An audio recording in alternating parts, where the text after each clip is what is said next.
1010, investigated reported disturbance at Acer Plaza. 10-4 dispatcher, verify address. That's Acer Plaza, repeat, Acer Plaza.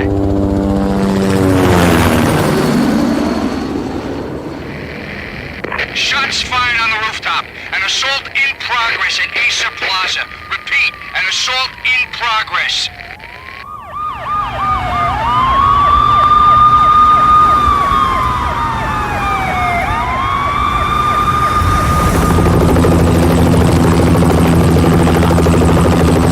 It's a war zone down here. 1085 dispatcher, need additional units. Additional units now. Officer in danger. Officer in danger. 10-5, please repeat, 10-5, all units, emergency. Officer in danger, Acer Plaza, repeat, Acer Plaza, all units. They were all dead. The final gunshot was an exclamation mark to everything that had led to this point. I released my finger from the trigger, and then it was over. To make any kind of sense of it, I need to go back 3 years. Back to the night the pain started.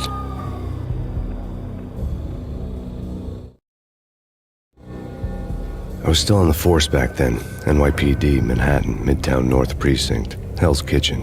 So when are you coming to work for me, Detective Payne? You'd make me work undercover in some hellhole. Sorry, Alex. Michelle and the baby come first. See? My last smoke. It's bad for the baby. That's you, Max. A regular Boy Scout. See, Alex. Still on for poker Thursday night, right? Like taking candy from a baby. Life was good. The sun setting on a sweet summer's day. The smell of freshly mowed lawns. The sounds of children playing. A house across the river on the Jersey side. Beautiful wife and a baby girl.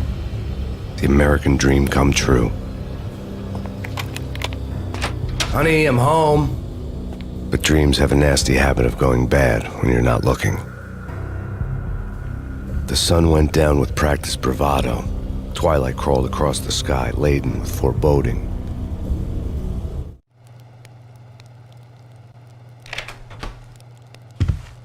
Michelle, honey, anybody home? I didn't like the way the show started. They'd give me the best seat in the house, front row center.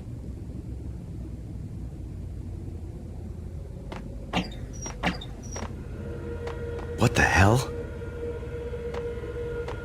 Something ugly had been tattooed on the wall, a map of things to come. It was a poisoned syringe, a magic tag full of diabolical meanings.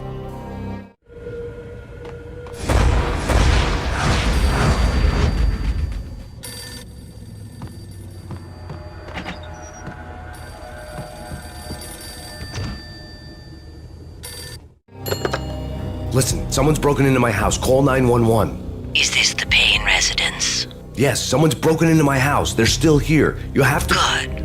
I'm afraid I cannot help you. Who is this? Hello?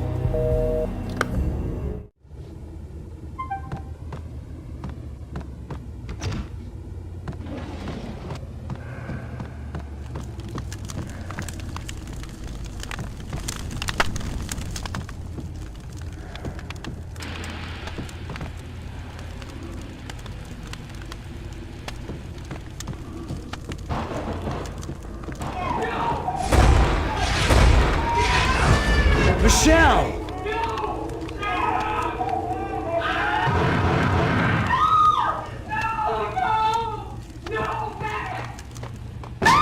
Michelle! Please! I'm gonna hurt you! It's coming. Freeze! NYPD, drop it! Coming!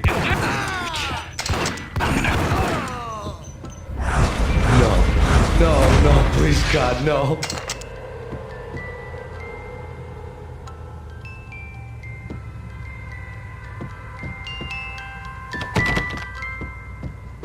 The flesh of fallen angels!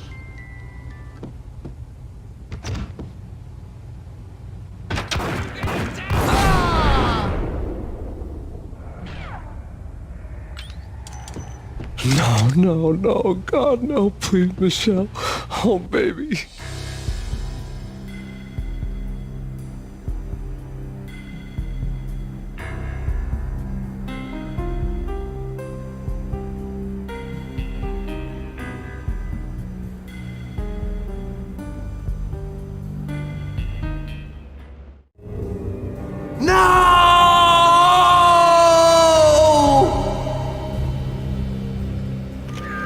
was 3 years ago. Everything ripped apart in a New York minute. The killer junkies had been high on a previously unknown designer drug, Valkyr, V. After the funeral, I told Alex I'd be transferring to the DEA. It took us 3 long years to get a break in the Valkyr case. Then, finally, 2 months ago, a dime dropper tipped us off that Jack Lupino, a mob boss in the Punchinello crime family, was trafficking. I went undercover, infiltrated the worst mafia family in New York. I came in from the cold and the dark. Outside the city was a cruel monster. I've been slowly working my way from the small time to the big fish, trying to get to the source of the drug. Alex and BB were my only contacts in the DEA, the only ones in this decrepit city who knew I was down here. BB here. Something urgent has come up with Jack Lupino. You need to meet with Alex immediately at the Roscoe Street station. I hadn't had a face-to-face with Alex since I'd gone undercover. Outside, the mercury was falling fast. It was colder than the devil's heart, raining ice pitchforks as if the heavens were ready to fall. Everyone was running for shelter like there was no tomorrow. It didn't get any better when I got to the subway. The feeling hit me like a point-blank shot straight in the face. Something was not right about this. My Beretta stirred nervously under my coat, but the train doors had already shut behind me, and I was in for the ride. Next stop, Roscoe Street Station, and Alex.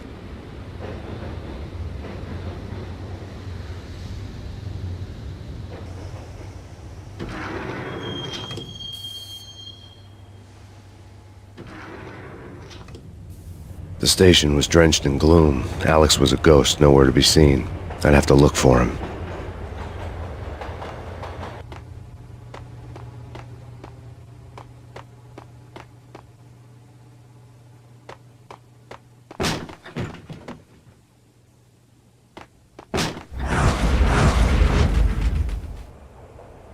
Death was in the air at Roscoe Street. I'd have to find Alex fast.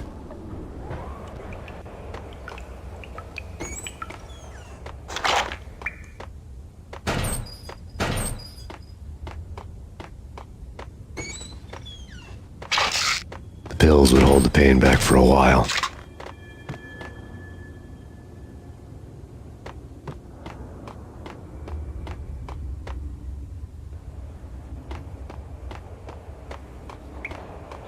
Wasn't Jake supposed to take care of this? Yeah.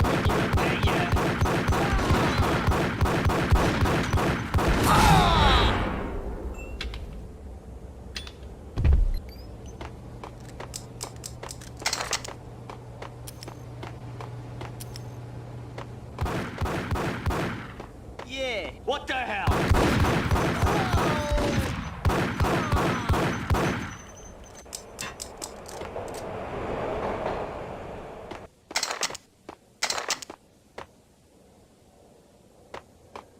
Yo, guys.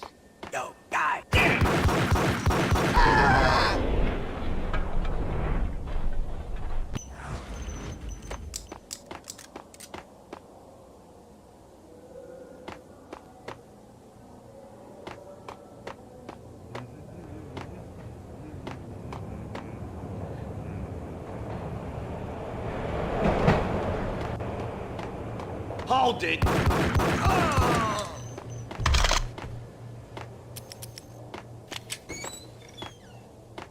Sure. Yeah, really. Sure. Damn!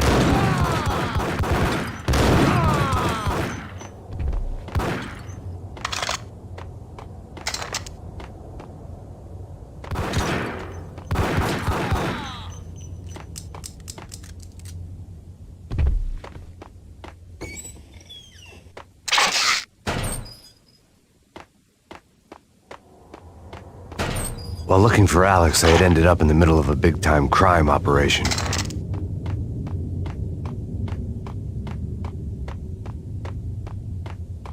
Hitting Roscoe Bank ain't... Hey,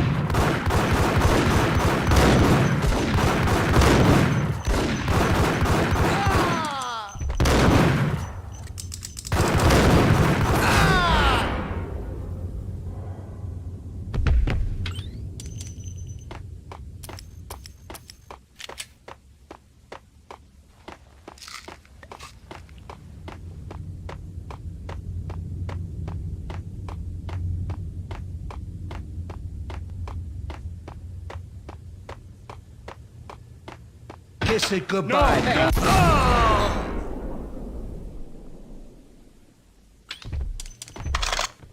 You saved me, man. What's going on here? A massacre. These armed thugs just appeared from nowhere. We need to get help. I can make the call from the control room 1 floor up. Can you take me there? Sure, sounds good. Follow me.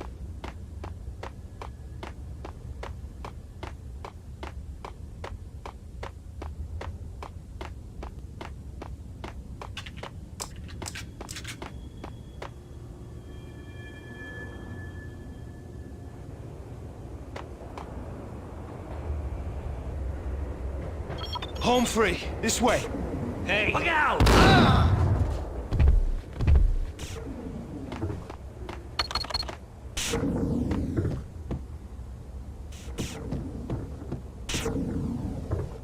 Whack the sucker!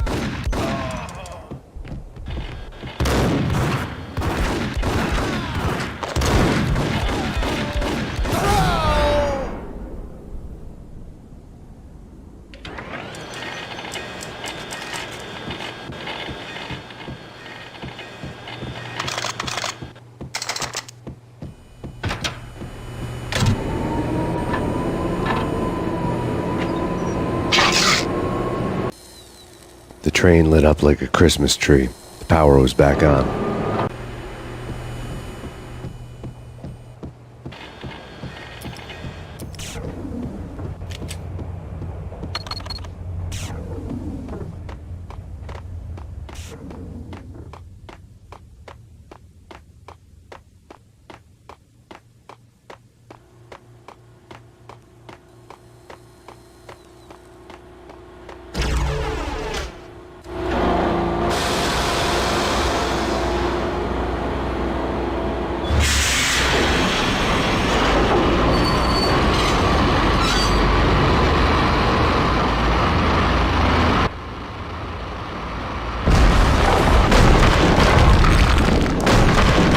So much for being subtle.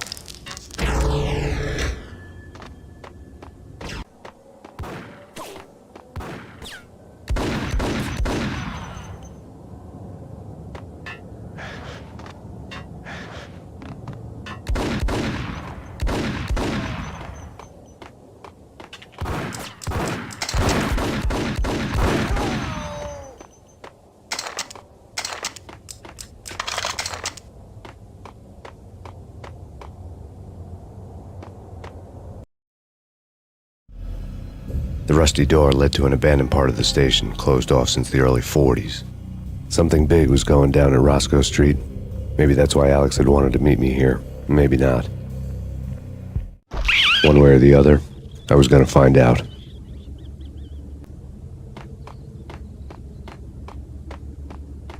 No way.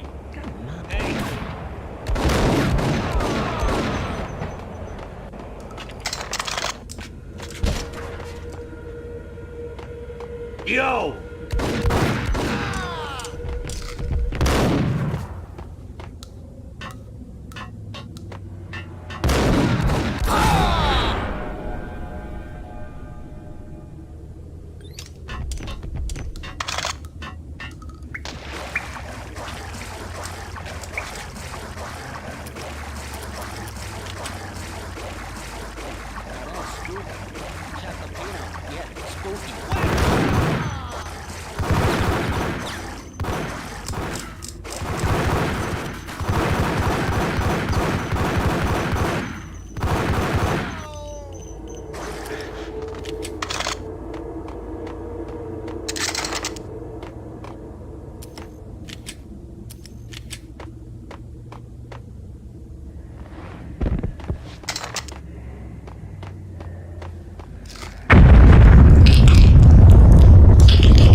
Whack the sucker!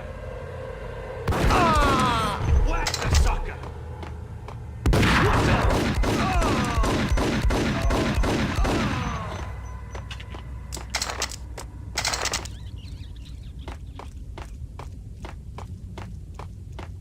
Okay, fellas. The police are on their way. New York. Got him dead!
you, now live from the crime scene. Who is this? Right back at you. This is Deputy Chief Jim Bravura from the NYPD. You are to cease your criminal activities and surrender immediately. Sure thing, Jim. Me and the boys have been talking, and everyone's real sorry. They'll never do it again. Who the hell is this? Being placed at the scene of a bank robbery wouldn't have tipped the odds in my favor.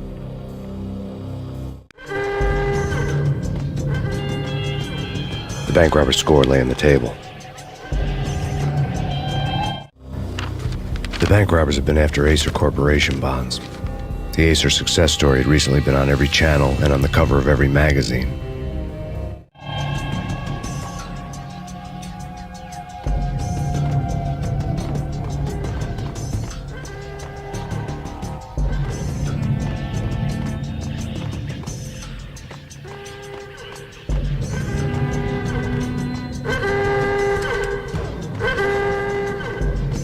The bank robbers had left their tools on the table.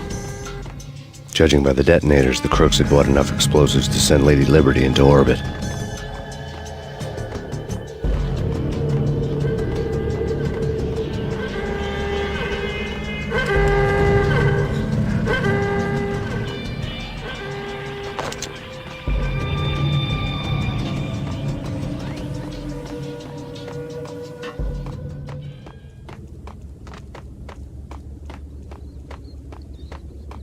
Got him dead.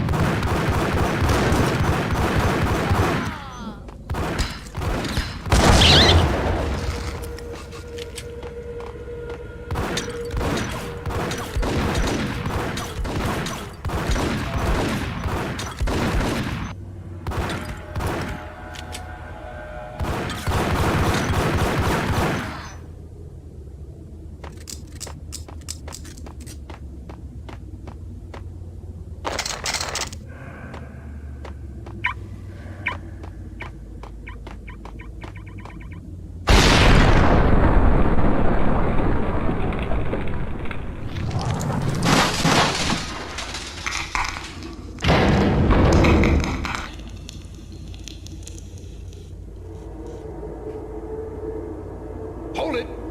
Max! Jesus, you almost gave me a heart attack! I nearly shot you! Alex, I'm glad to see you. What the hell's going on? There are more corpses here than at the city morgue!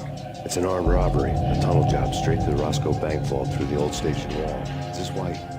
This is Lupino's gig? This is Lupino's doing? Lupino's men? Really? You sure know how to pick a place? Can you get through? No, it's locked. We gotta get out of here. If it's Lupino, it's... Alex? Alex! There was nothing I could do. He was dead. I could tell by the empty, accusing stare of his eyes.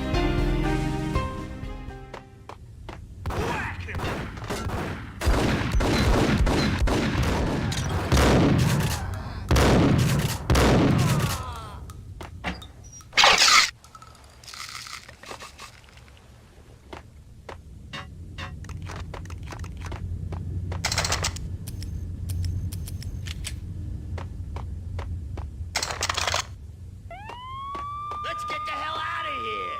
What the?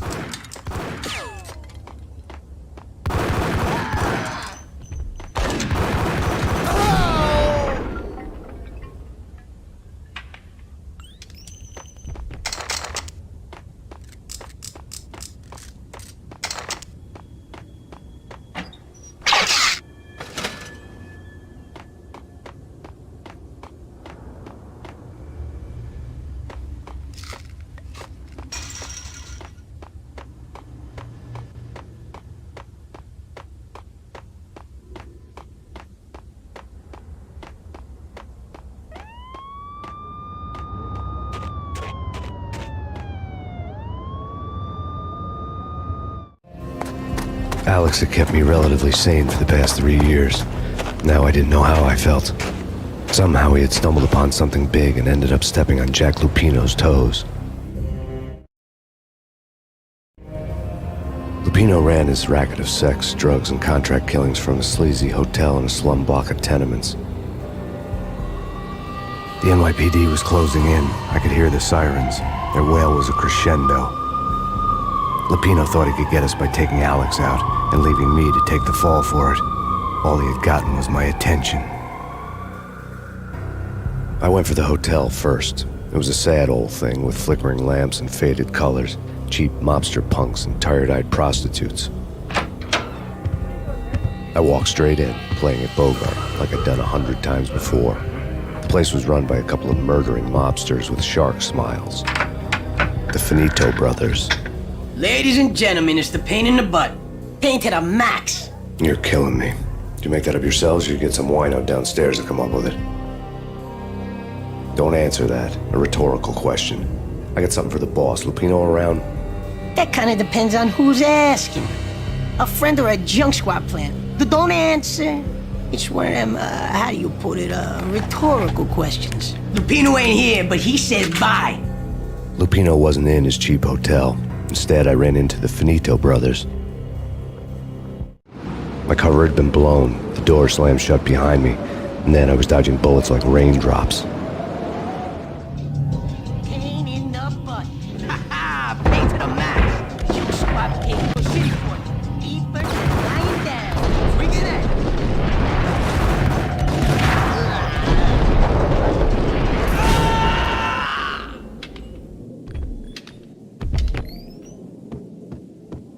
A letter on the desk caught my eye.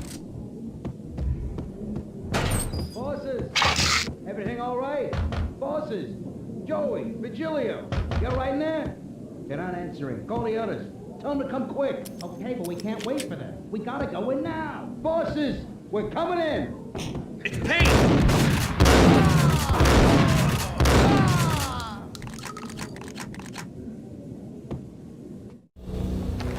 I had met Lupino only once. The gangster ran all his rackets through his right-hand man, Vinny Gagniti. Gagniti was a high-strung whiner on the verge of breaking apart, like an overamped Energizer bunny. He had the brains to run the business, but he lacked the balls, always falling short, taking his frustration out on underage addicts and call girls. The V deal goes down at your hotel. Jack's exact words, quote, "Vinny, you're in charge of this one," unquote. Rico Muerte's coming to see it through. Anything goes wrong and everybody's gonna get dead. Goes double for you. Treat this guy real good. Anything he wants, you give him. Don't screw this up or you're finito, finitos. A V deal meant added security, locked doors, and lots of nervous thugs with itchy trigger fingers. I'd seen nothing coming in, but that didn't mean it hadn't been there. Rico Muerte was a regular Kaiser Soze, a spook story told to keep the apes in line. 313. The Finitos had scribbled Muerte's room number on the note's margin.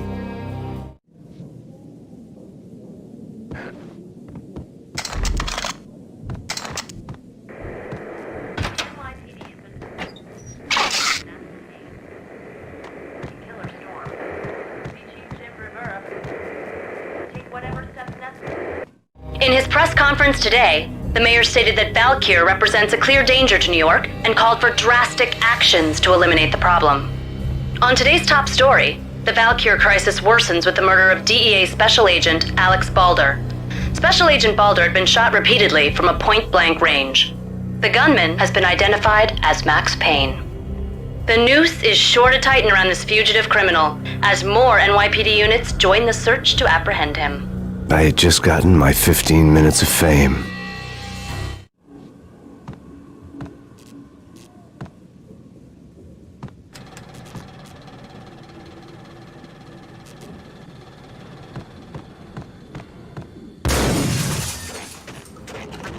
Yeah, something's wrong with the bosses. Payne's there and they're not answering. Let's go already. Payne's gonna pay in spades. What the hell?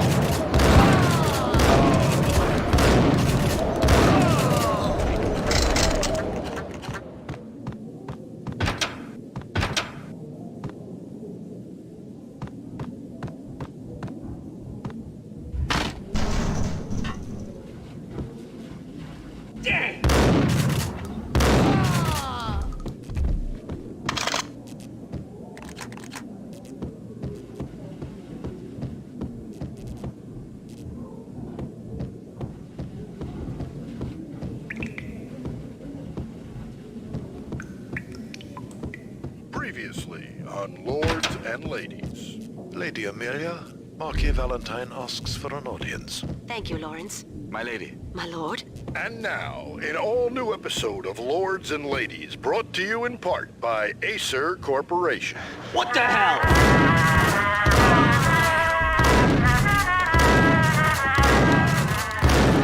My lady. My lord. My lady, there is a matter of great importance I must bring to your attention. My lord, there is? Indeed, my lady, there is indeed. From the very first moment we met, upon that distant forest path, there has been sunlight in the autumn leaves blazing like the colors of your hair. Oh, my lord, you should not speak so. But, my lady, I must. My lord, no! I forbid you. This cannot be. This must not be. But why, my love? Why? My lord, it is too dreadful. Do not V-head force me to junkies speak could go off without a warning. I had to be careful. No, I would rather die than not. Yes, my lord, we should both be dead, for this shame is too great for the living. It's peg-whack! My lord, I am your long-lost sister.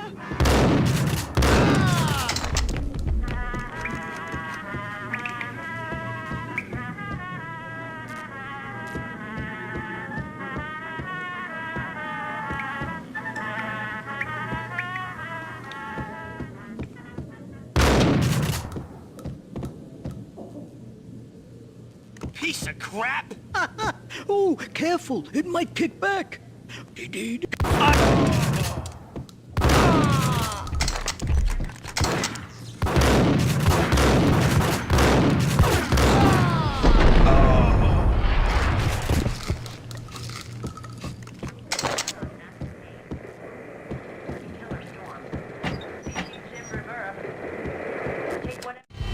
Tonight, the city's fight against the nightmare drug Valkyr took a turn for the worse, as DEA Special Agent Alex Balder was found brutally slain at the Roscoe Street subway station. A suspect was seen leaving the site only moments after the shots had been fired, and the NYPD is currently in pursuit of Max Payne, a repeated felon believed to be armed and extremely dangerous. And now the weather. The worst winter storm in recorded history continues to pound the city. First steps necessary. Here stated that Valkyr represents the NYPD is out on Max Payne. A killer storm. The Chief Jim Rivera. Take whatever steps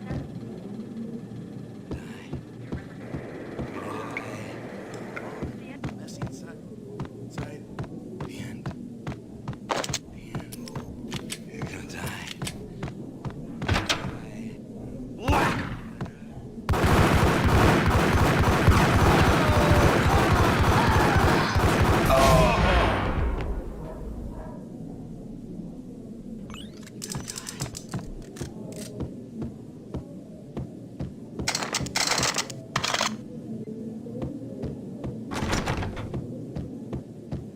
I'd found Muerte's room.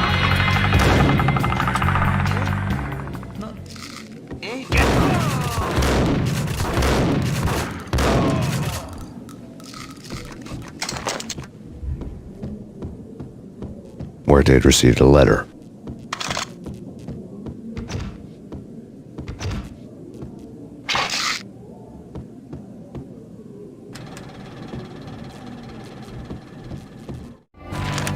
Our investigation had turned up nothing to link Angelo Punchinello, the head of the Punchinello family, to Valkyr.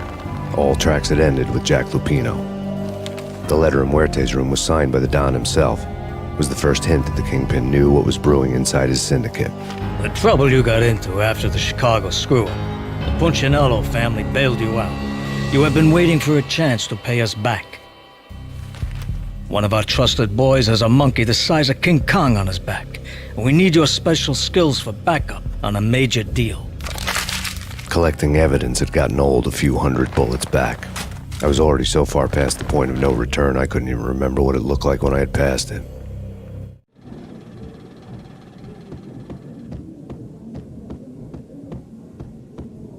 It's coming. It's coming. What the?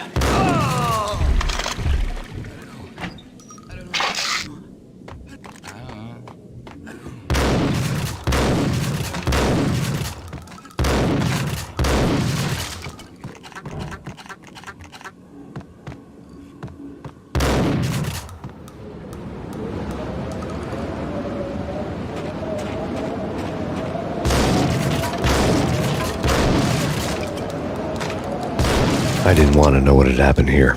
It was not a pretty sight.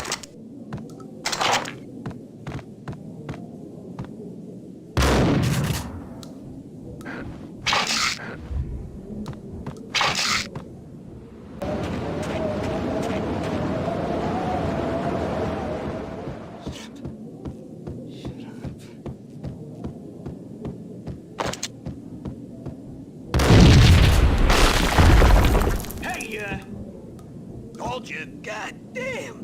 Hey,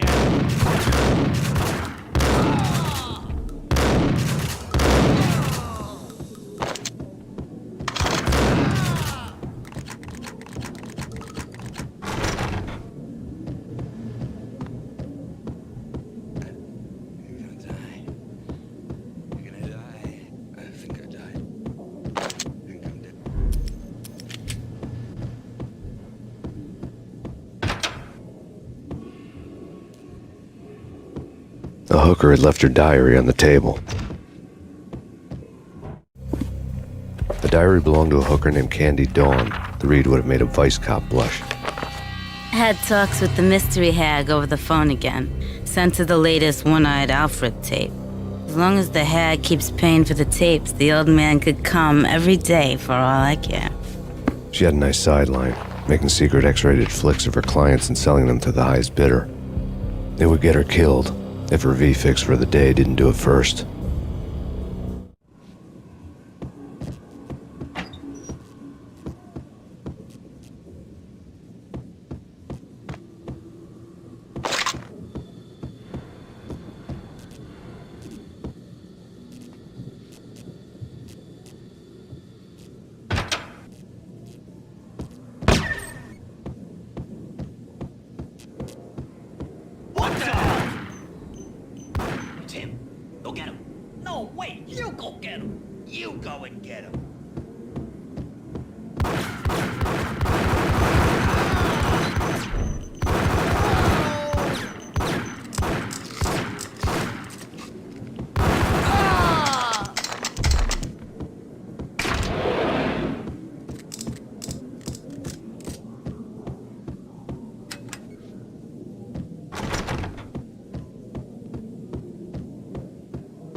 The old service elevator rumbled down to the bowels of Jack Lupino's hotel.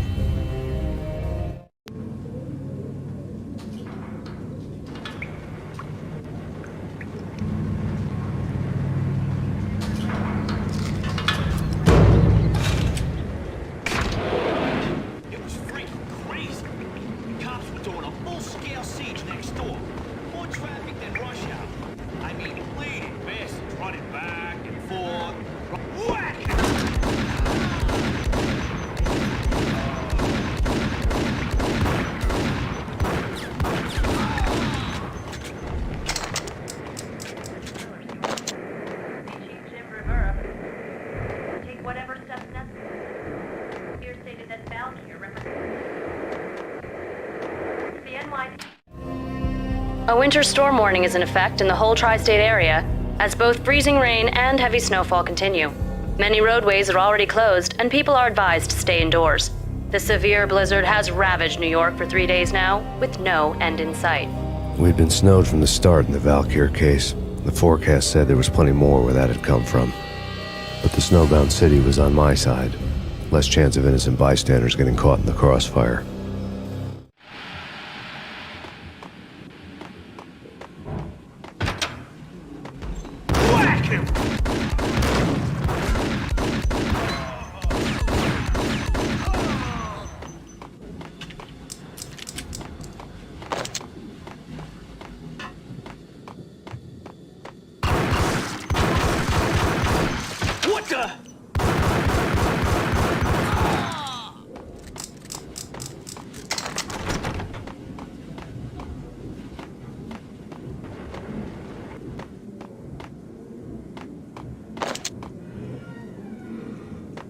Exhibit number 1, a newspaper. A dead man tied to a chair lay on the boiler room floor. Captain Baseball Bat Boy has an unbeatable track record in superhero death matches. but a 6-pack of root beer gets me every time. The murder weapon was a baseball bat, now lying in a pool of drying blood next to a newspaper folded open on a Captain Baseball Bat Boy comic strip.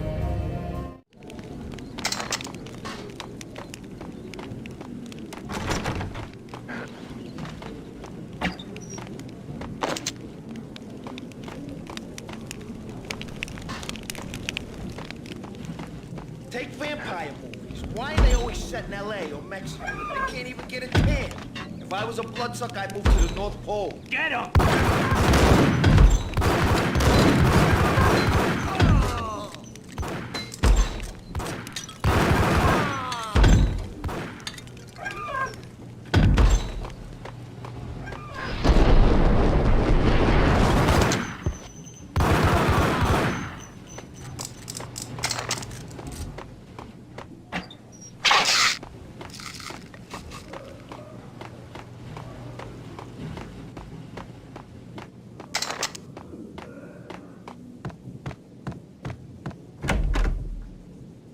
Chill with the guns.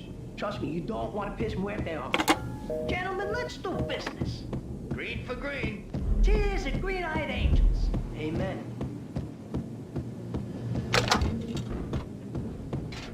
The door was locked. I'd need a key to get through.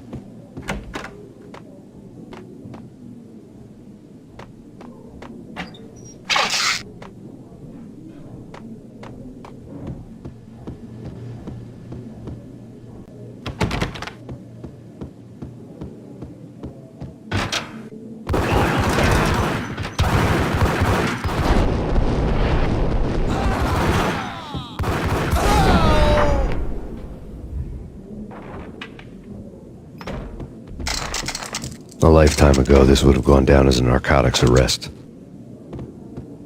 There was a key on the table.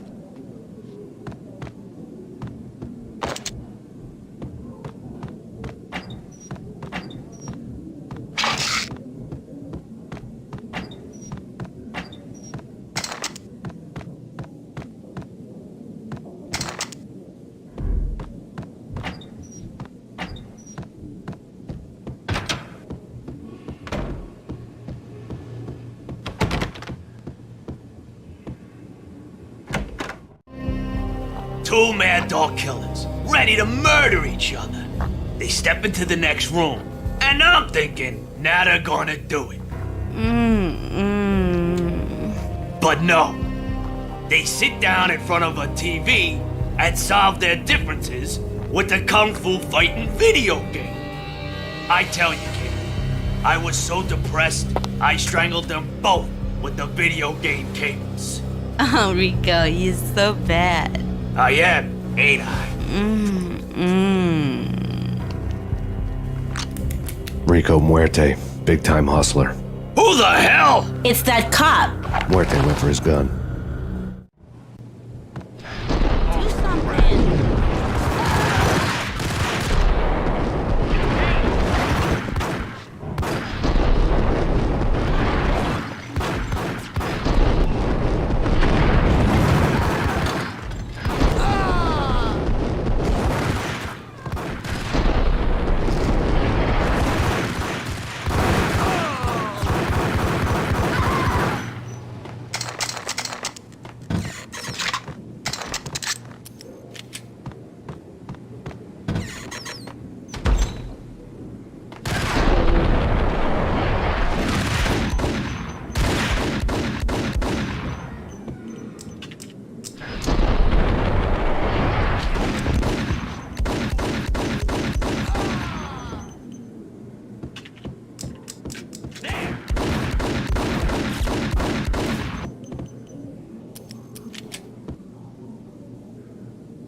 The antique switchboard was still in use.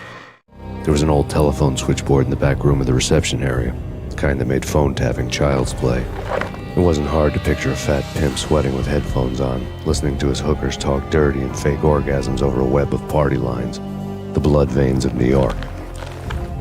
Right now, there was a different set of moans and groans going on. Boss, Gunidi, this is Max Payne. He came, started capping us. He killed him. Are you freaking kidding me? He's just one lousy cop. You better be freaking kidding me. Whack him. What's the freaking problem? Hello? Answer me. Hello? The word was out. A deadly virus released into the city's corrupt circulatory system. Something wicked this way comes. Max Payne at large.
Turn around, walk away, blow town.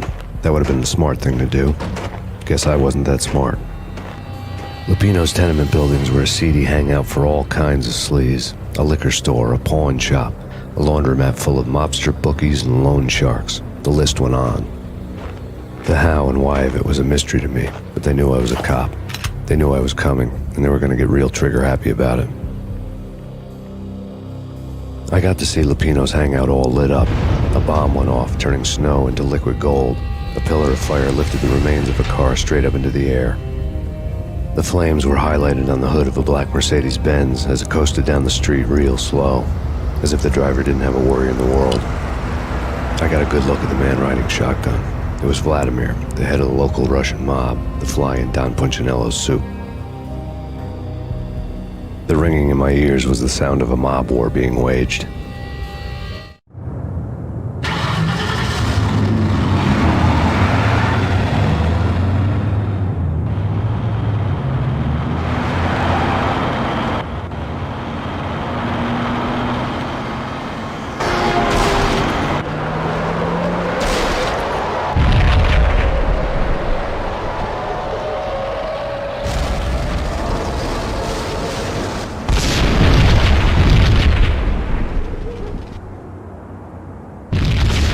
Another bomb exploded inside the closest slum building. It was a lucky break. The goons inside were spooked, but luck always came with a price tag. More bombs could still be ticking inside, and the cops would already be on their way. Jack Lupino's suite was on the top floor. At least it used to be, before the explosive makeover.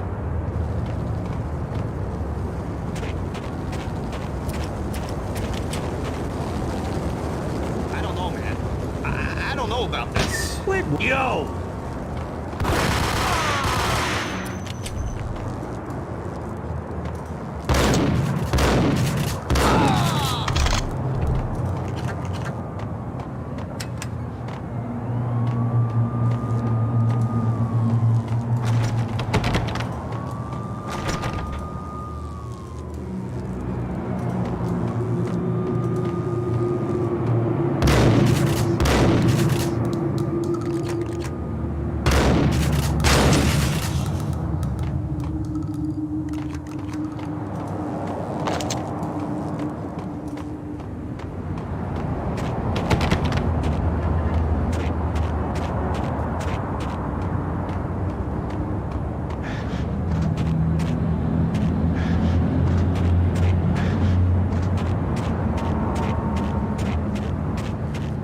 headlines were a depressing read.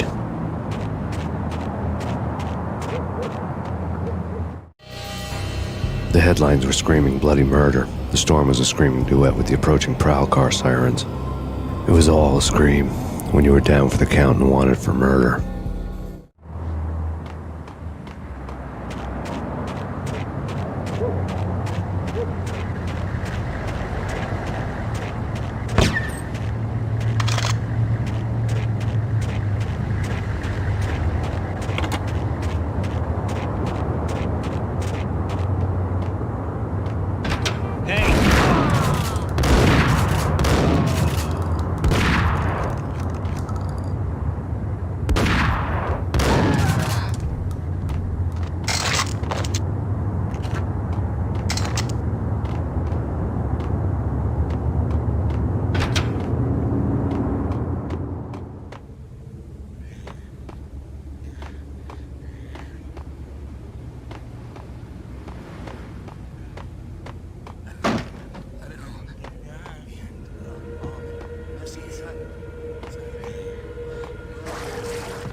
The whole building was rigged with explosives.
A beaten-up phone in the entrance hall was ringing.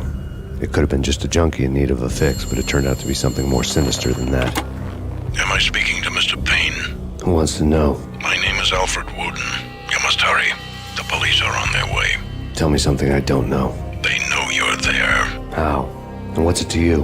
I will contact you again. The cops arrived, sirens singing in the off-key harmony of a manic-depressive choir. I had a few minutes while the SWAT team would go through their usual routine. By the time they busted in, I needed to be long gone. Max Payne, this is Deputy Chief Jim Bravura from the NYPD. Drop your weapons and come out with your hands above your head.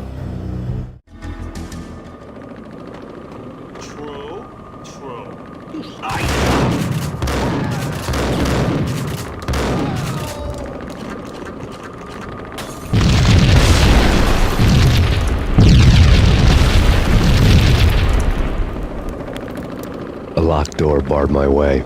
I needed a key.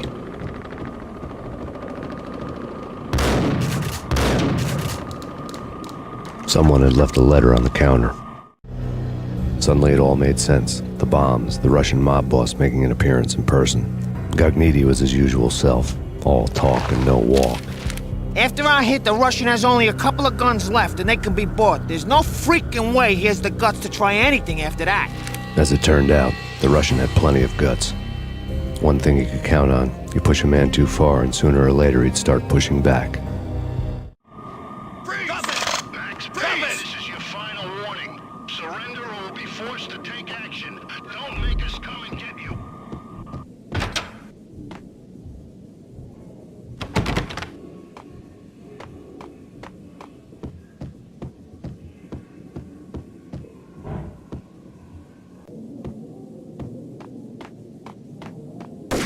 There's a key. CD on the shelf.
The bombs had destroyed all the stairs up to Lupino's office. The alternate route led there by way of adjoining rooftops.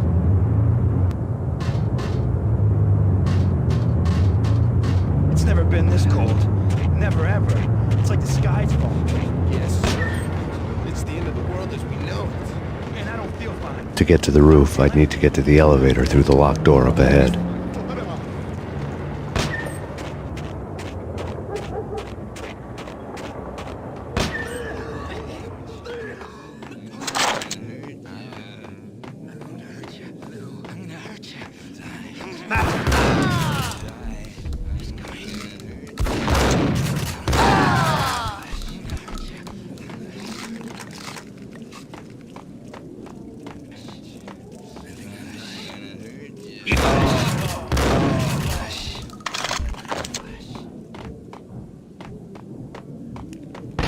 No, don't shoot. You know the clowns at the laundry? Me? No. You're no good to me then. What? No, the laundry, yeah. I know him, yeah. Get me in there. Okay.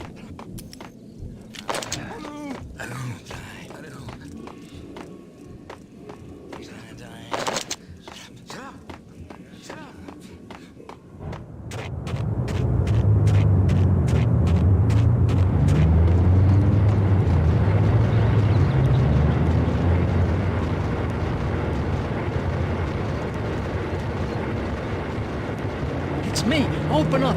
Let me in, quick. Not so fast. The password. John Woo. Come on. Okay, John Woo. All right. Come right in. It's a trap!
New York City is in crisis tonight, with reports of Valkyr-related gang war in the streets of the Bronx.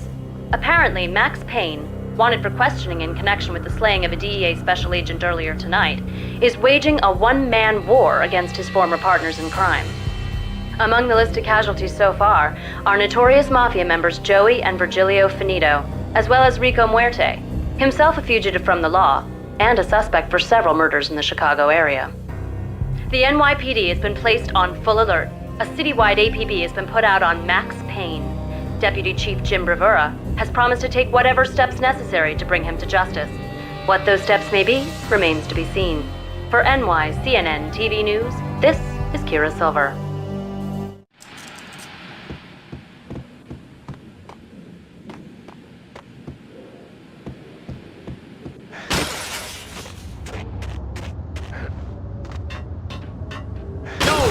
Address unknown. I don't want to go there. It's the last place I want to go. But that's where I always end up anyway. Only, it's not me, a flamingo, but someone who looks the part down to the finest detail. Except that he's evil. I'm hiding in the shadows.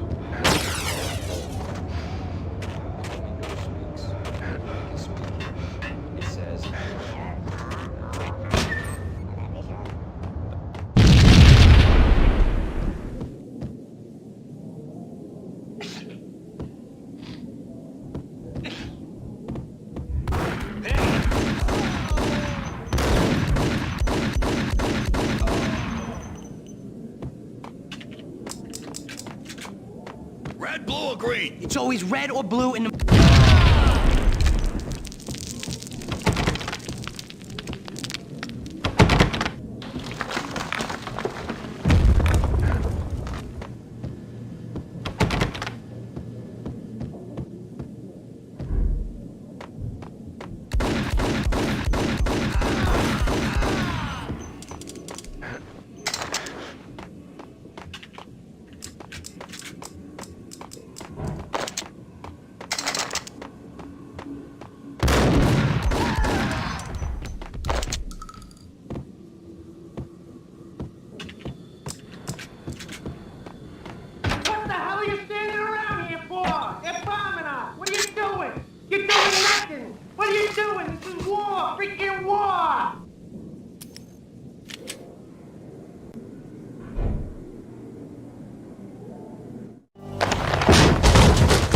Vinny Gognitti, just the man I've been killing to see. Payne?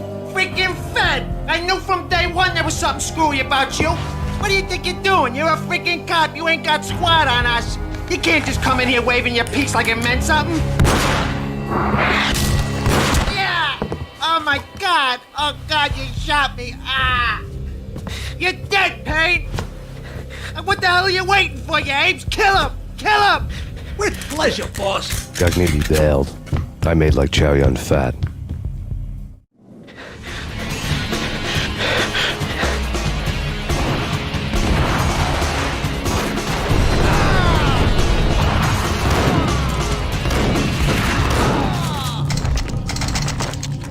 A crumpled letter lay on Gognitti's desk. The letter was addressed to Don Punchinello, but Vinny had never had the nerve to finish it. Jack's gone voodoo.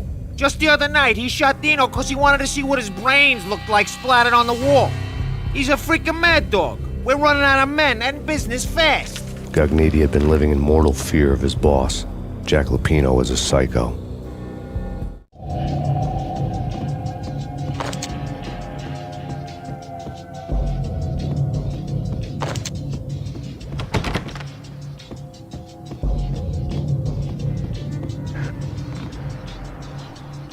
Vinny Gognitti was running scared.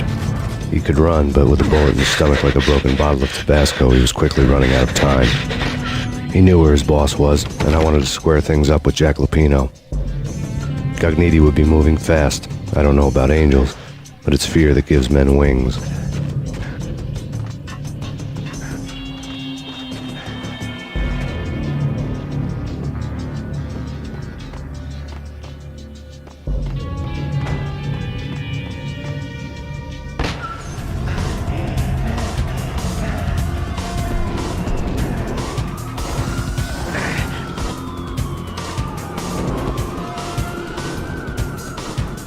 Gognitti hitched a ride. To catch him, I'd have to follow his lead.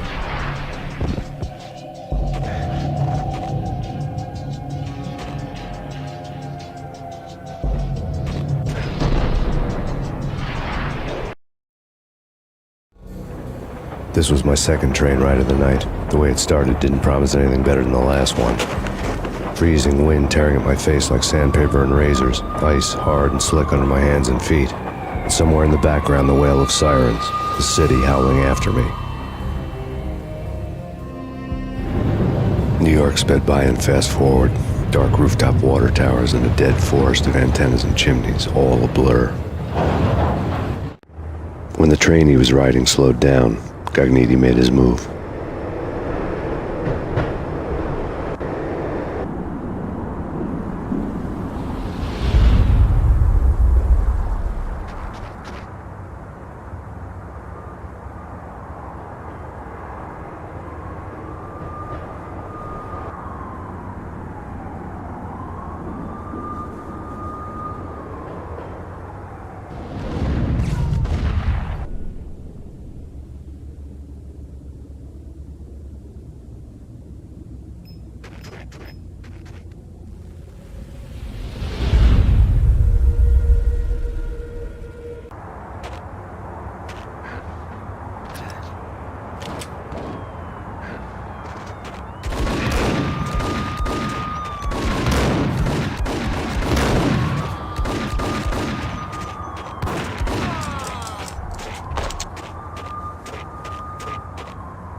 It's Payne! He's coming down the stairs! Shoot the bastard! Okay, boss, you got it. No problem. Hey!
Max Payne has nowhere left to go. We are very close to capturing him. You'll get a full statement then. Right now, I've got better things to do, ma'am.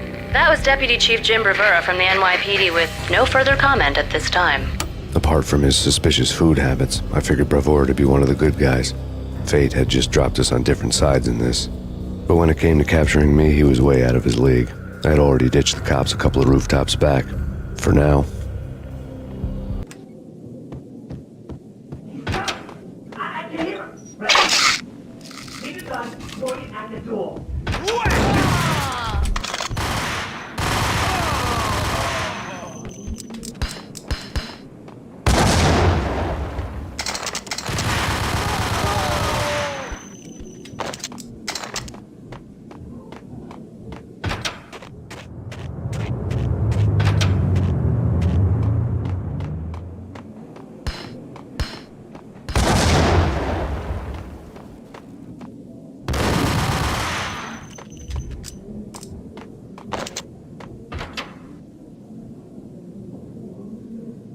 Open, goddammit! Payne! I'll kill you, you lousy freaking cop!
Gagniti ran out of steam in a dead-end alley with steam boiling out of the sewer grates like all the fires of hell were burning high beneath us.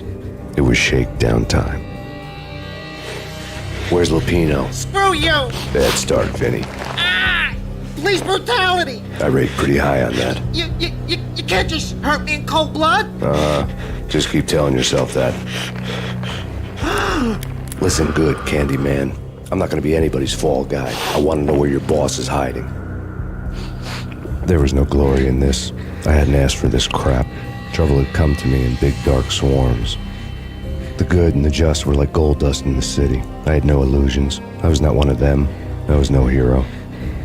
Just me and the gun and the crook. My options had decreased to a singular course. I'll tell you, just don't hurt me no more.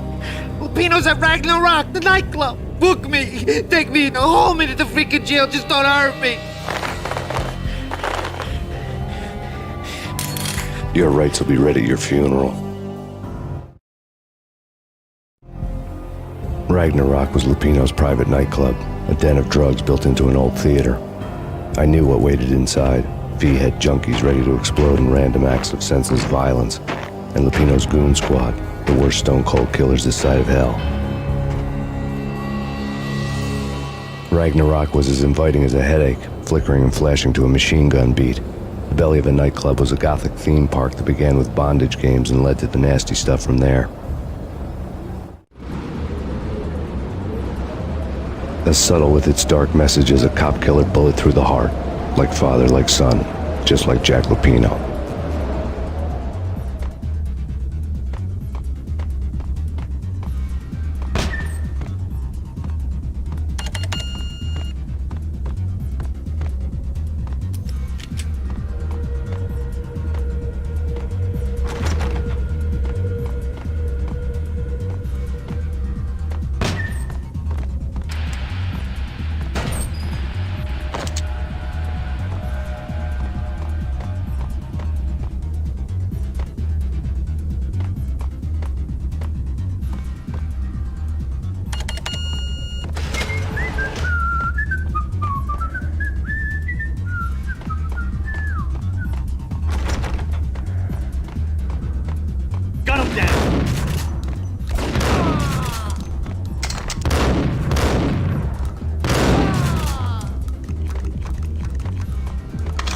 book had never been a bestseller. Given the setting, I was surprised to find that somebody had been passing time reading. The paperback was entitled The Age of Murder and Storm. The blurb on the back mentioned Norse mythos and Ragnarok, the end of a Viking world with a terrible winter that covered the earth in ice, when vile crimes were rampant and all humanity lost. I could see how somebody impressionable might get it into their head that we were at the end of time. I was also beginning to see what the nightclub and its owner were all about.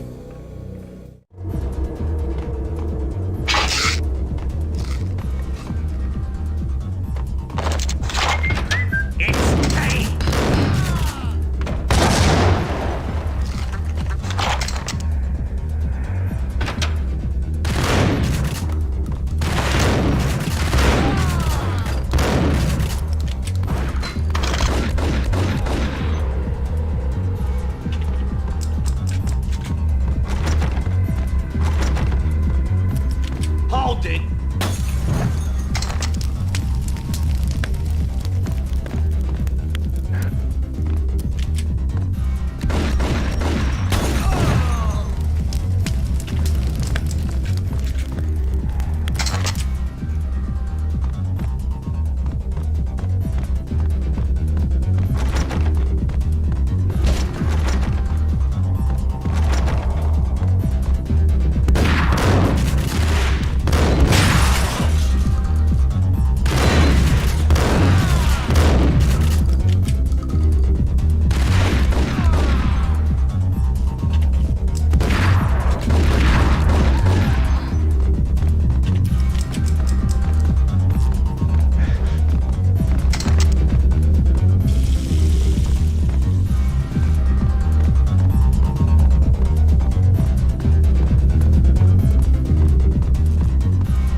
Books on the occult had been piled on the table.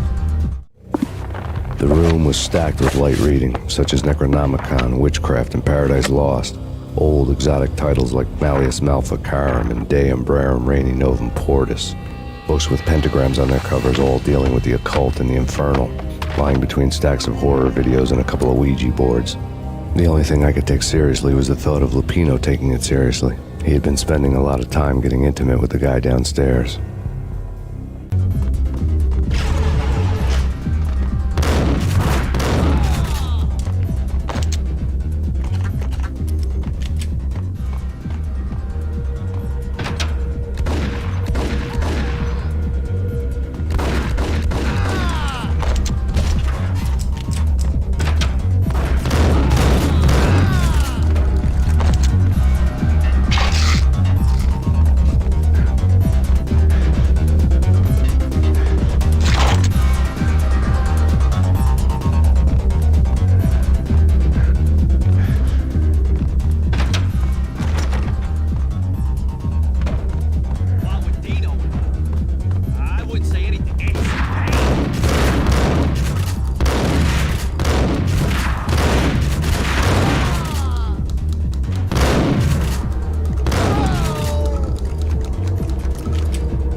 Karaoke never was my scene.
The backstage area led to Lupino's inner sanctum.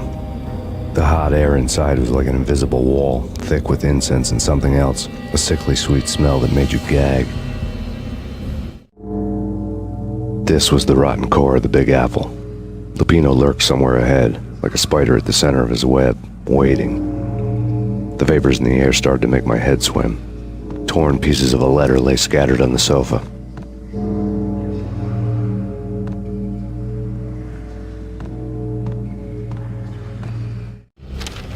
Punchinello had threatened Lupino in writing.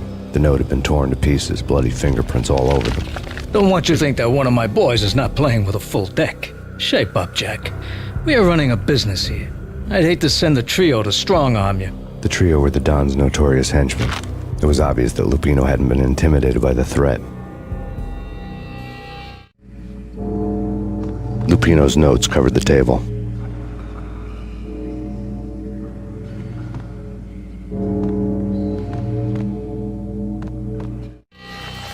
Jack Lupino was crazy, all right.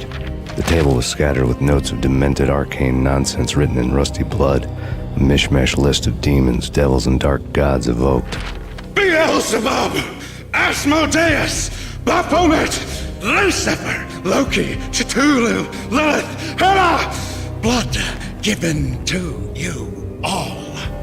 He was after that old Faustian deal, your soul for power and fortune.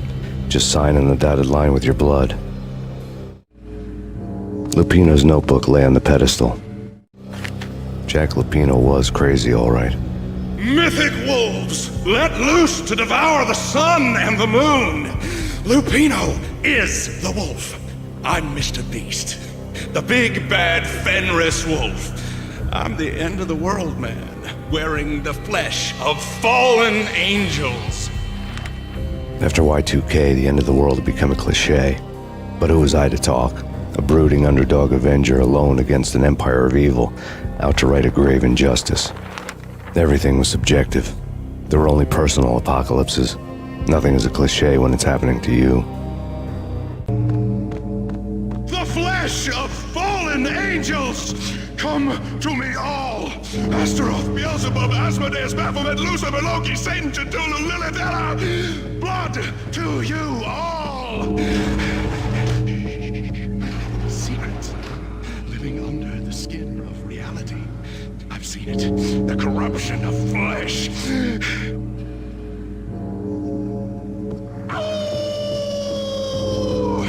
I'm the wolf! Yeah! I am the wolf! It's close. It's coming. You have come.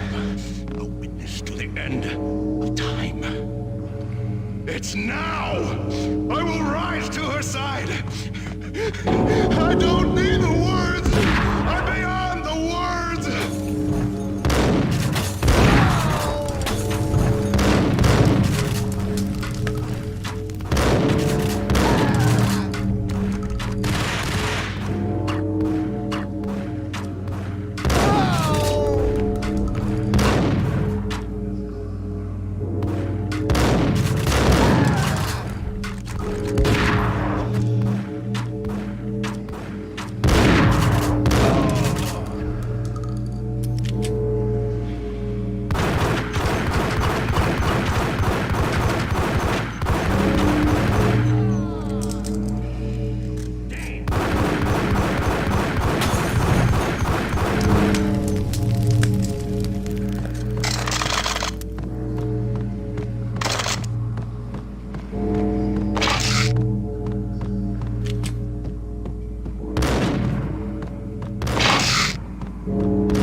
I had known there'd have to be a catch in it somewhere, and this one was the Empire State Building of catches.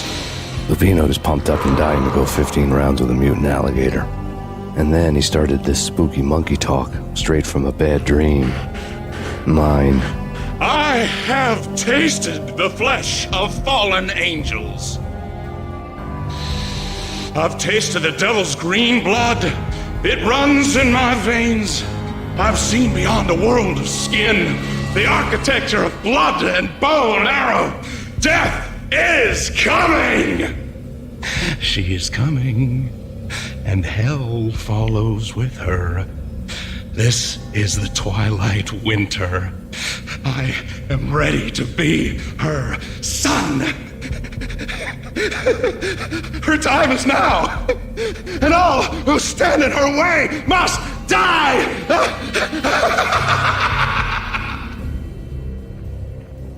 Die! You'll die! You'll die! Now! All die! Ow!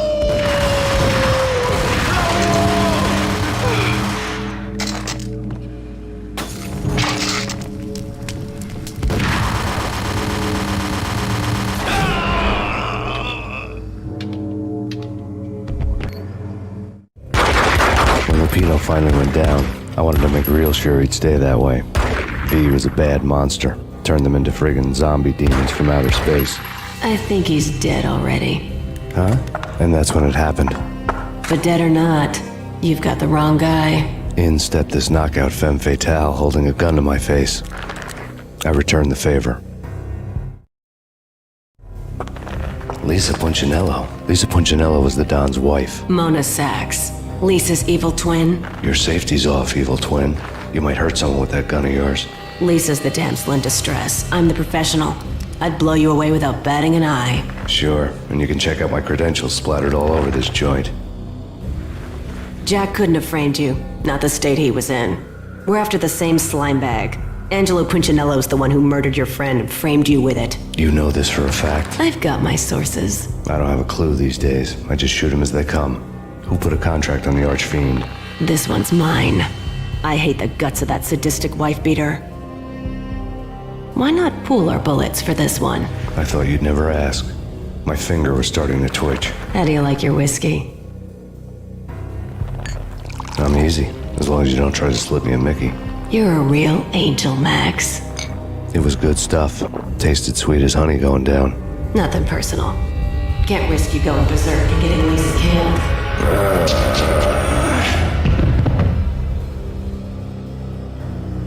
The nightmare was always the same. Violent shapes moving in darkness, old and ugly. The killer's mad laughter was a riddle filled with wicked innuendo.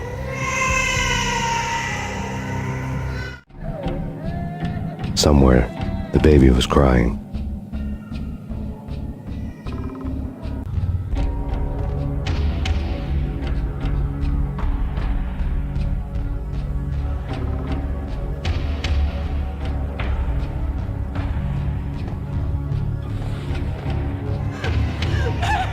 No, please act. Why? I didn't mean to.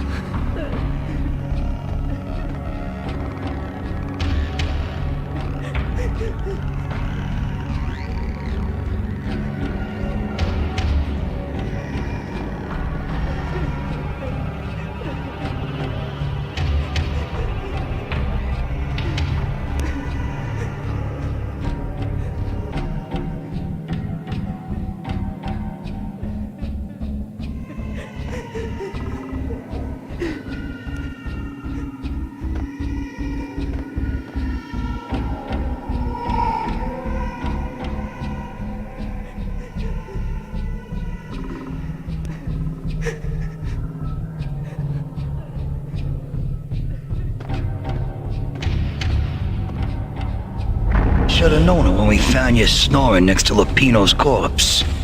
A comedian, huh? The pictures were filled with good old times. Alex and I had a few moments of glory between us. Crime-fighting comrades, The best in NYPD DEA collaborative team. Good-hearted macho bullshit like that. I would have given anything to have him here as my backup.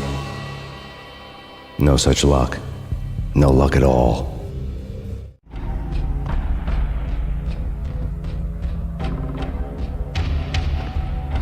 Michelle looked at me from the photo. The Payne family. Happiness captured in a Polaroid moment. I had thought it would last forever, till death do us part. I didn't want to think about it. As long as I didn't, it could never happen. But I had broken my own rule. The thought had already slipped in. Fear was rusty needles poking at my brain. Cold and scaly, it slithered down my chest.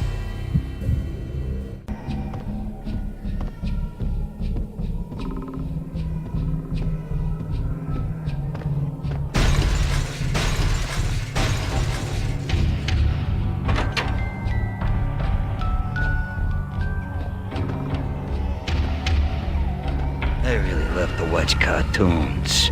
Captain Baseball Batboard's my favorite.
No, please God, no.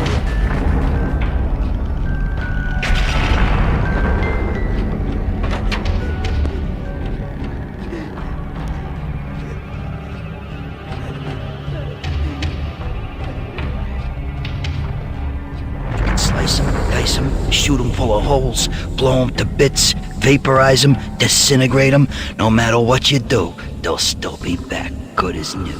Michelle's diary lay on the table. Michelle was working part-time in the district attorney's office. Her diary was open on today's entry, her handwriting all pretty curves. An army dossier found its way to my desk yesterday. Valhalla? Isn't that a Norse myth? Something about Vikings? I tried to tell Max about it, but he was busy, that cute frown on his brow. Guess it's nothing, just a mix-up at the courier service. From now on, I would always find time for her. It was a hollow promise. Too little, too late.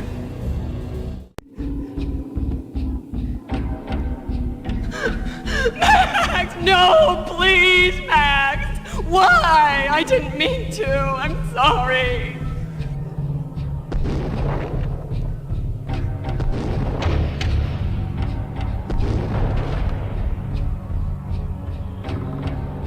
Murderer! You killed her!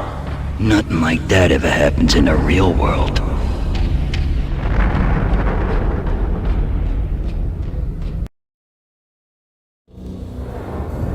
I woke up in a bad dream. My head felt 2 sizes too small for my brain. Max Payne. I envy your name.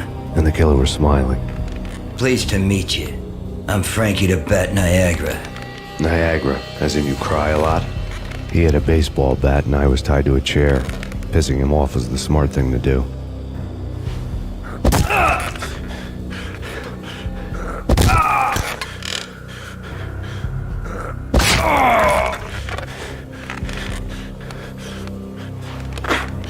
Nothing wrong with a little laugh now and then.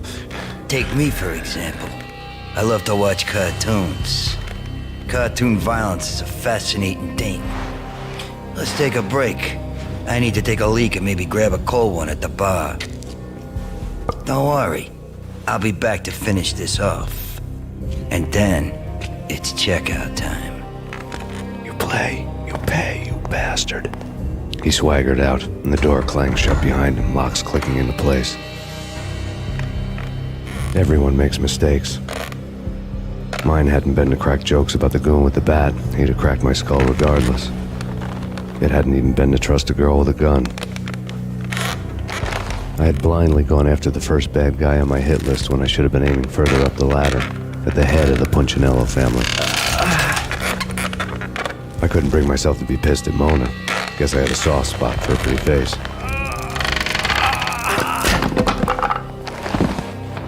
But when somebody decides to play baseball with your head, you tend to get sore. They had dragged me back to the basement of Lupino's hotel. I was beaten, bruised, and blue. I felt like the chair I had broken to get free.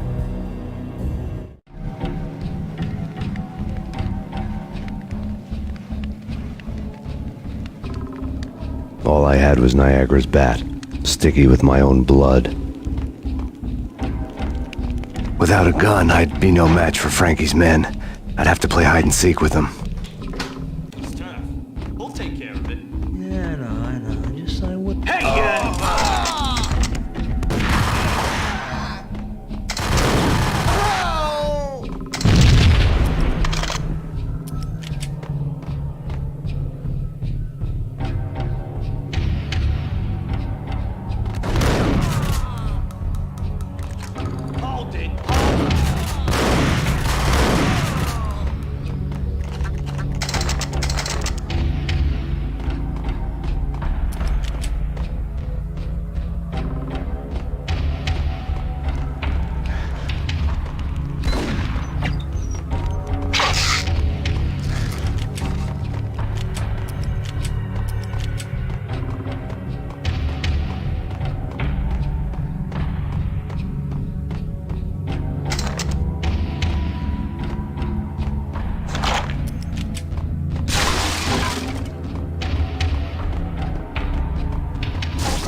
Another newspaper caption for a murder scene.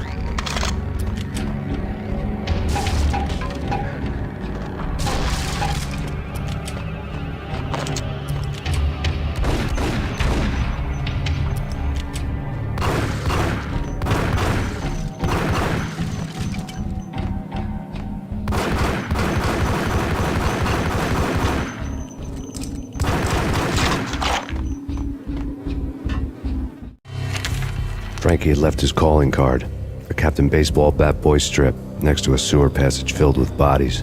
You'd better not mess with Captain Baseball Bat Boy. Even my archenemy, Bicycle Helmet Girl, swoons at the sight of me. Aha! There were enough corpses to put a mass murderer to shame.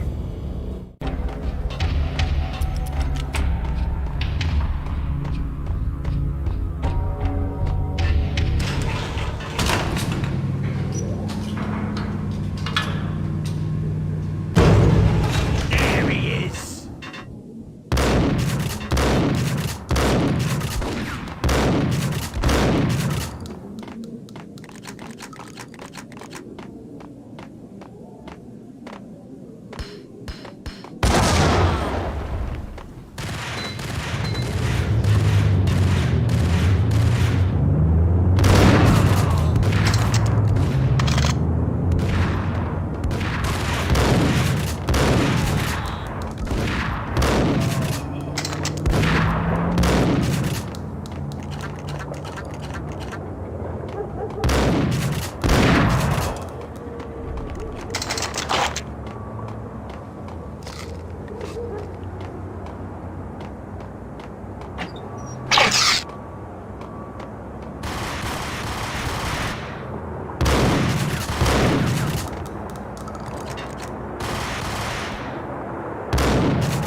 Things were fast going from bad to worse.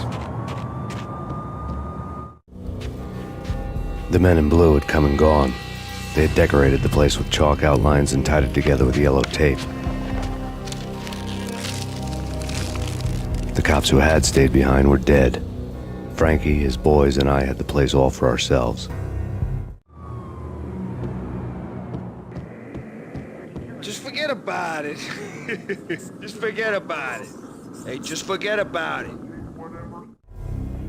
That crazy witch, you should have heard her. She was a real scream when the boys caught her trying to cap the Don. Oh, that's friggin' bad. To the trio? That's even worse than what Frankie's doing to that poor bastard downstairs. She's gonna take a long time to die. The mobster muscle on the phone was talking about Mona. Punchinello's trio were nothing but bad news.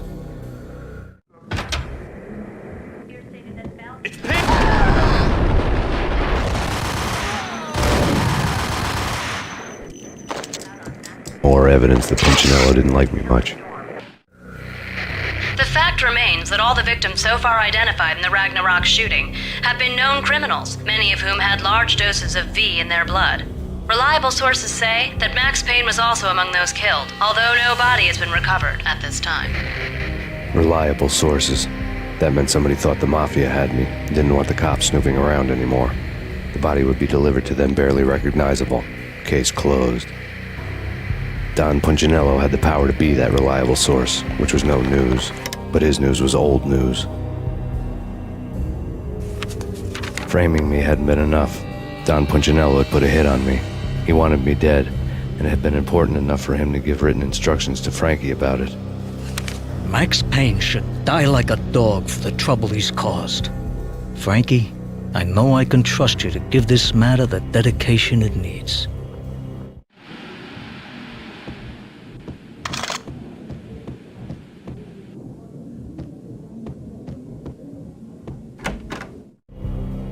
The hotel bar was fast developing quite a history. True to his words, Frankie was there, having a beer. Jesus Christ. How the hell did you get loose? Got bored waiting. Thought, what the hell, we could just as well finish this here.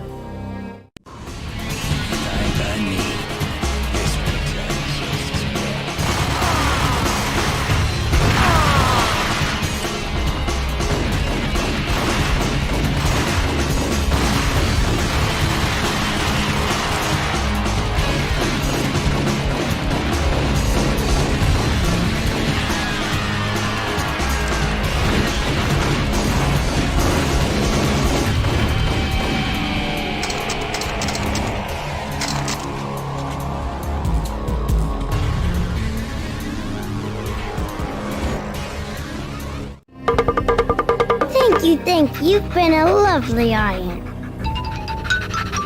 Had enough? I don't play with girls anyway. Unfair!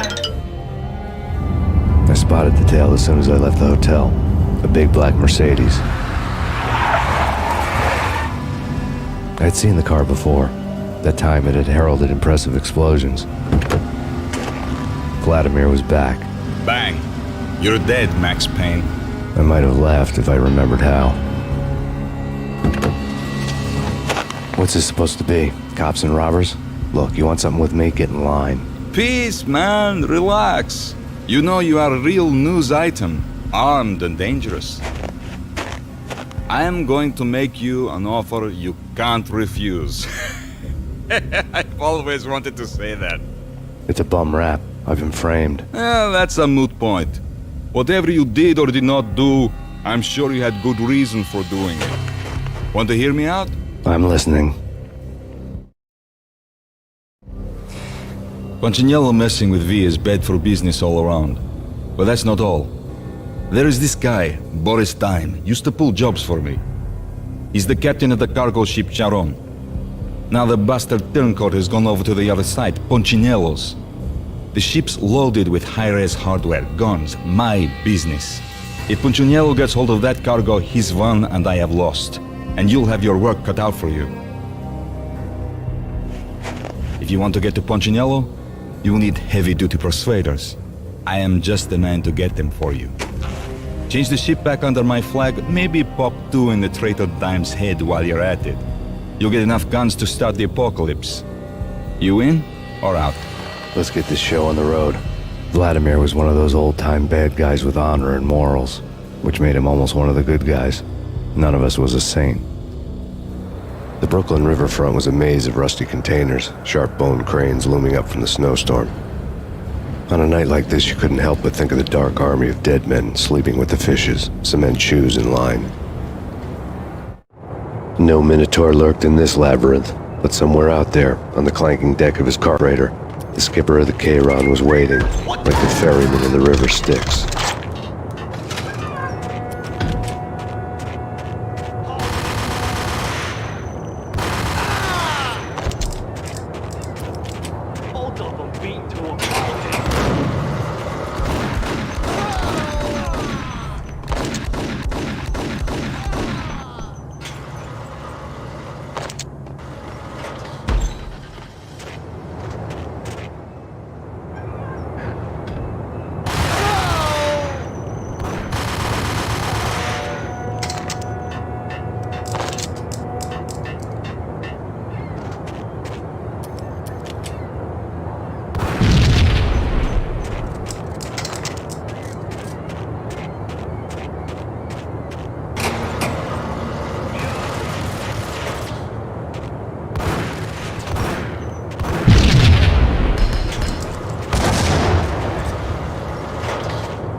I doubted the letter was a receipt.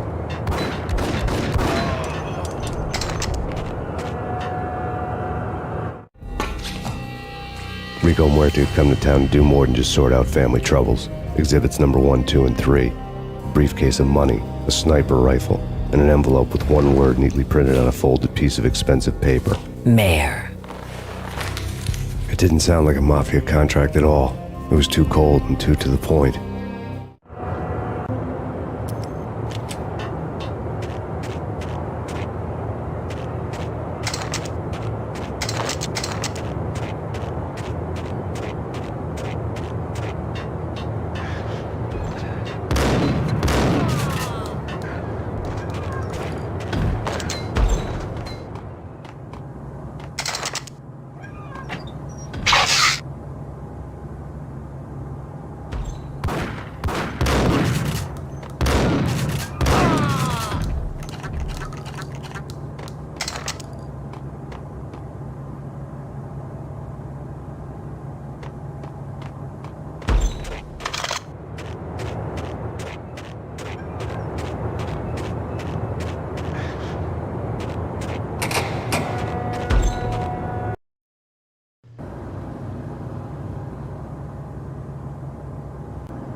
I had found Boris Dime's ship.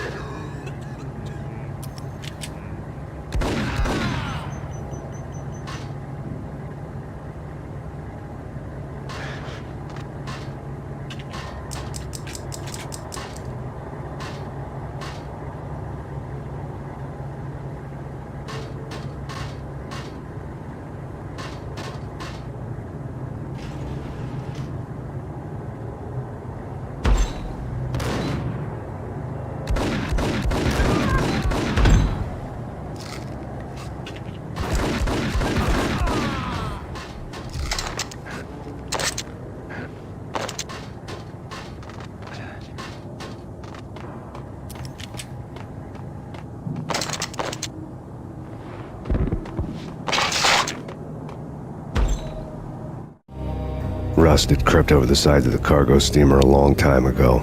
Boris Dime would be on board. I'd have to smoke half of his crew to even get near the gangplank. The guns were probably being kept in the hold, buried amidst the rats and oily water.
Angie, tell me, how much did Dime cost you?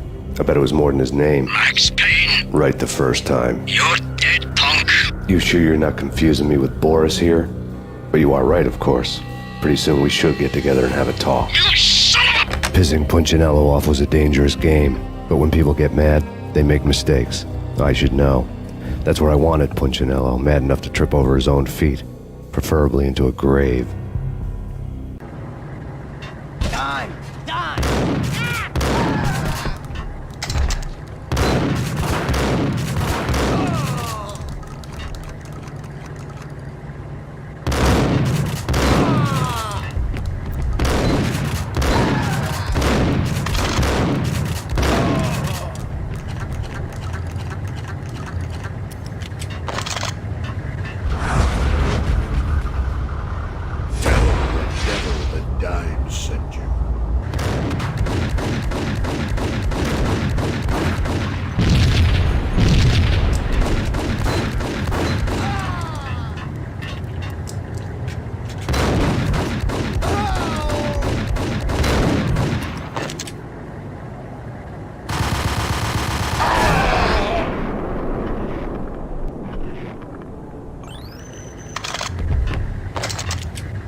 Anybody who says different is calling me a liar. Let them in here. Collect all the guns and ammo you want. Meet me on the bridge afterwards.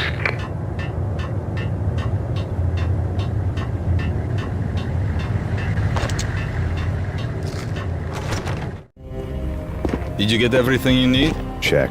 I owe you. Anything you need. This is my solo.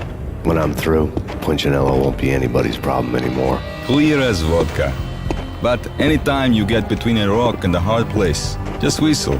This could be the beginning of a beautiful friendship. You really get a bang out of this big-time gangster act, don't you? Even with all this firepower, I figured I couldn't get to Punchinello at his manor. I could only hope that he wouldn't pass a chance to hear me beg to see he's won. This is Max Payne. I want to cut a deal. That's what everybody keeps telling me. I got your ship and her cargo. I want to meet. No pain, no gain. Capiche? You know my restaurant? Yeah, I know it. 1 hour. Punchinello's restaurant had seen better days. Snow was falling like ashes from post-apocalyptic skies, but that was outside. Things would soon get hot in the Don's restaurant. I knew it was a long shot, Angelo Punchinello actually showing up, but there was no crime in hoping.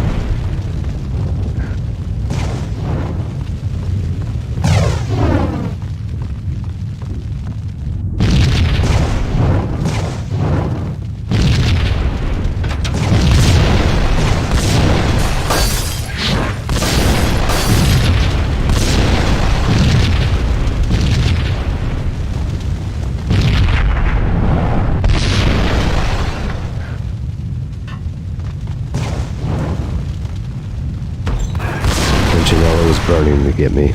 The feeling was mutual. He was trying to put out my flames with gasoline.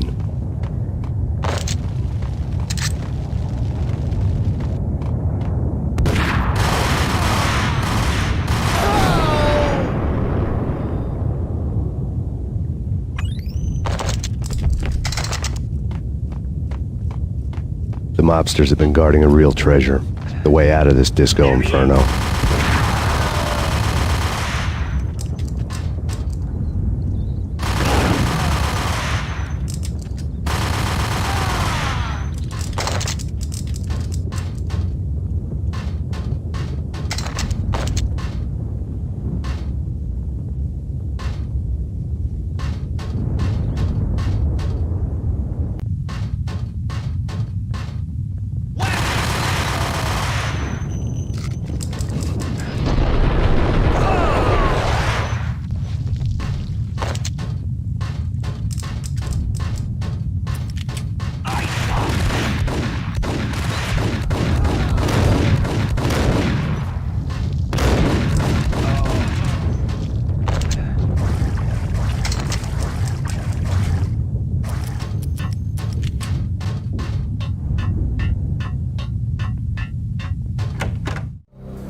Vlad had seen my smoke signals.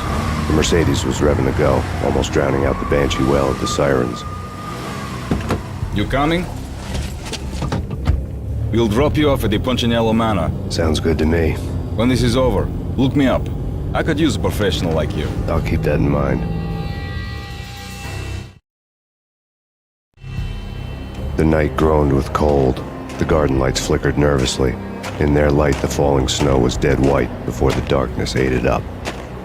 I had heard the stories. The trio were mad dogs. They'd have hung the heads of their enemies over the manor gates if the capo had only let them. Punchinello wanted pain. He'd see the pain. The trick in my situation was that there was no trick, no matter what the movies tell you. No rules, no secret mantra, no roadmap. It wasn't about how smart or how good you were. It was chaos and luck. And anyone who thought different was a fool. All you could do was to hang on madly, as long and as hard as you could. Someone had graciously left the back door open for me and killed the guards. My money was on Mona. I knew the trio would be standing between me and Punchinello. I had read their rap sheets, thick as phone books. No one would be walking out of here alive. The numbing cold of the broken night had followed me in. Upstairs, the trio tangoed down the manor halls to the silent rhythm of their murderous hearts, the blood of their victims rust on their lips. Vince Mugnano, Pilot Providence, a.k.a. Big Brother, and Joe Deadpan Salem. The pistol was a frozen lump in my hand, piercing the skin, gnawing me to the bone.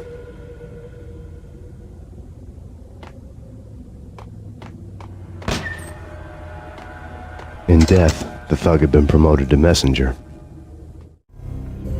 Someone hadn't enjoyed the Don's hospitality. Someone with a flair for the dramatic. Someone who had let herself out of a locked cell and past a couple of armed guards. My thoughts were on Mona again. I could only hope she was a good enough gambler to walk away while she was still winning, before she'd run into the trio.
It didn't take me long to run into the trio. The word on Lisa Punchinello was that she was a bit of a witch. The tarot cards on the kitchen table fit the picture. They weren't my kind of cards, but I was willing to take a crack at the hand Mrs. Punchinello had dealt. The first card was the Tower. Maybe that was supposed to be the Manor. It got easy after that. The devil was the master of the house, and death was me, coming for him.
was too late for her. You're a real angel, Max. I couldn't tell whether it was Mona or her sister. The body was a mess. The sick bastard had really gotten a kick out of it. Seeing her lying there got me thinking about another woman's body on another bed. Got me thinking about a fallen cradle.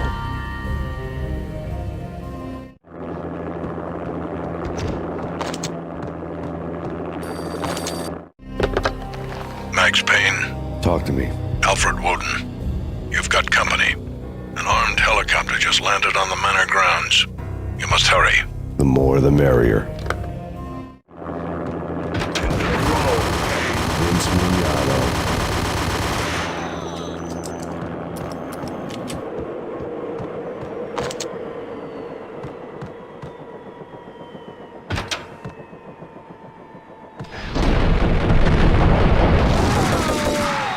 Punchinello's trio was done for.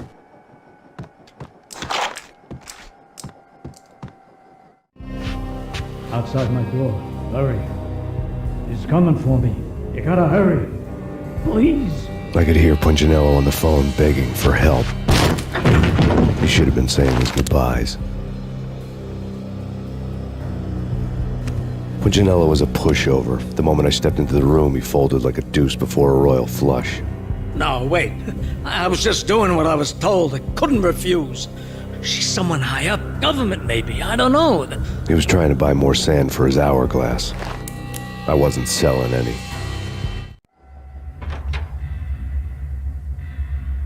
No, I told him nothing.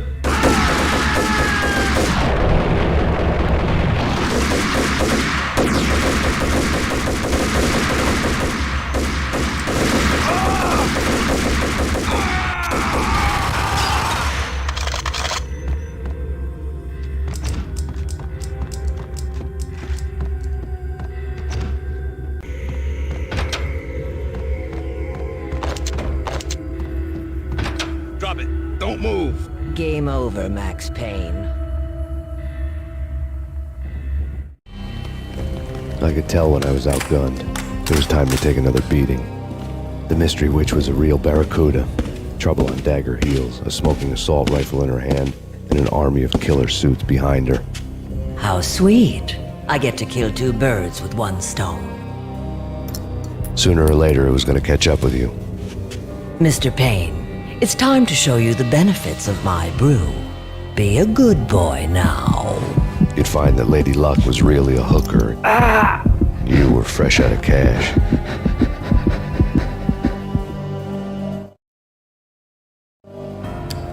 Gentlemen, we're done here. Take me to Cold Steel. She had just given me an OD of Valkyr. I could feel green fire eating my brains.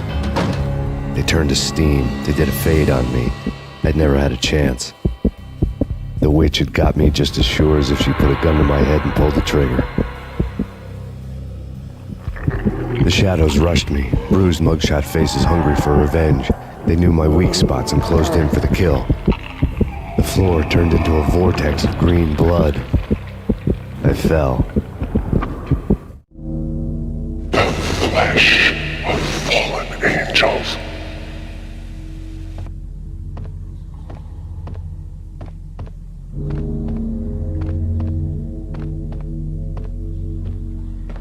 Who's there? Max? Max, is that you? Max? Where are you, Max? Please.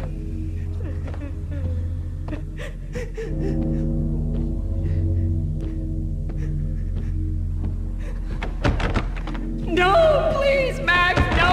I'm sorry. Please don't, Max, no. Please. Max? Where are you, Max? Please. The letter was staring at me. There was something disturbingly familiar about the letter before me. The handwriting was all pretty curves. You're in a graphic novel. The truth split my skull open, a glaring green light washing the lies away. All of my past was just fragmented still shots, words hanging in the air like balloons. I was in a graphic novel. Funny as hell. It was the most horrible thing I could think of.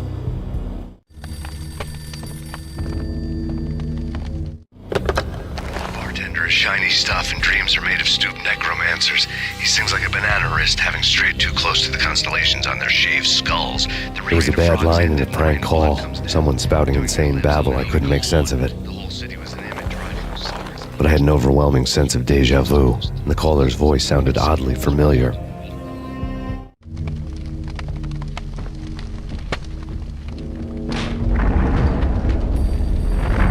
The weird piece of paper looked dangerous.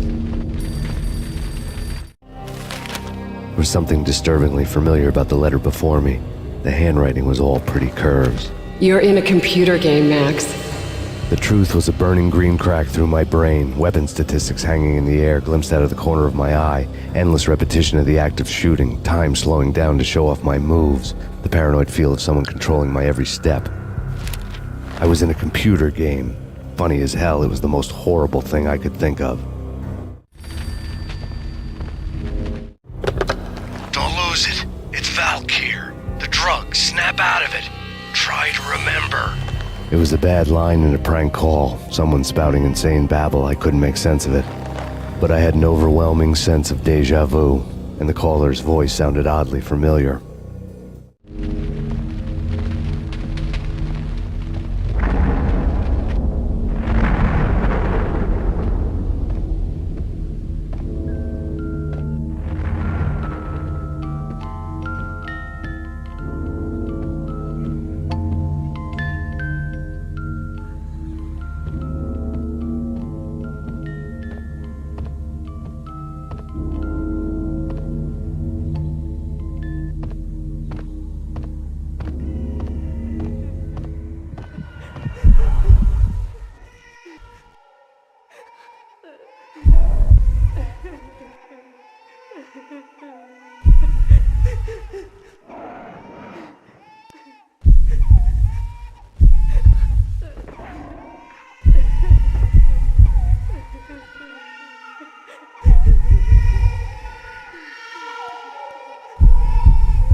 Max, something happened at the office today. A strange memo. Something about Vikings. Honey, I gotta run. You can tell me all about it this evening. Have a nice day, darling. The bullet holes were rubies on her chest, blood glowing on her ivory skin. She was so beautiful. The killer was smiling. The flesh of fallen angels. Slowly, the green nightmare faded, leaving dark stains on my soul that would never come off. I felt like flatlining. I was all shook up. I woke up in a cold sweat, sick and tired to the bone, lying in a puddle of my own puke. The hag had said take me to Cold Steel before it had all gone crazy. It was a clue, the only one I had. It took me forever to crawl back to my feet and hit the road, but when I did, I drove straight to Cold Steel Foundry outside the city. There was a whole lot of action around the place for a freezing winter night. Trucks coming and going, men running. I had the drop on the mystery witch. She thought I was dead. I was on her blind side. I was going in. The bad trip had put me in a crazy mood, adrenaline pumping through my aching veins. Staggering on the mill roof in ice and snow and wild wind, I was a ninja. My kung fu was strong. I wasn't kidding anybody. At best, I was Superman on kryptonite about to fall through a skylight, down to where it was all going down. A half-abandoned industrial area in the middle of nowhere. The factory was a perfect front for any number of illegal activities.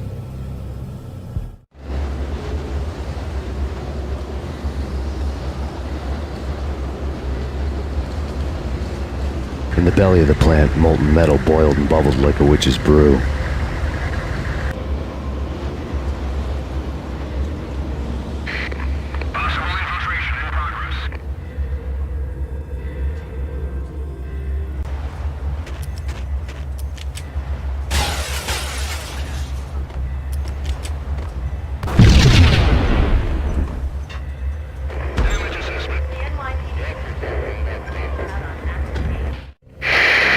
Life-threatening weather conditions.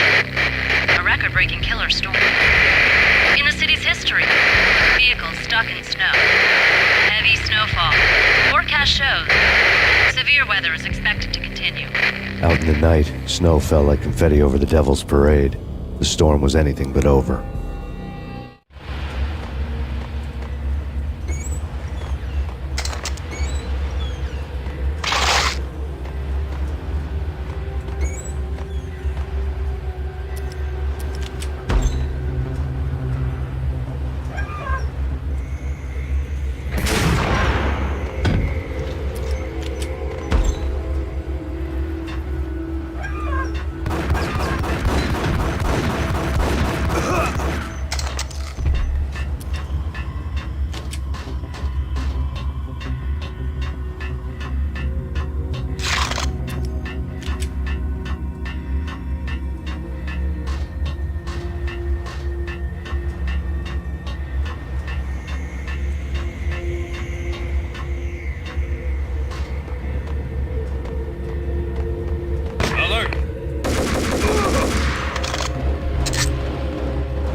bet they sleep with their rifles.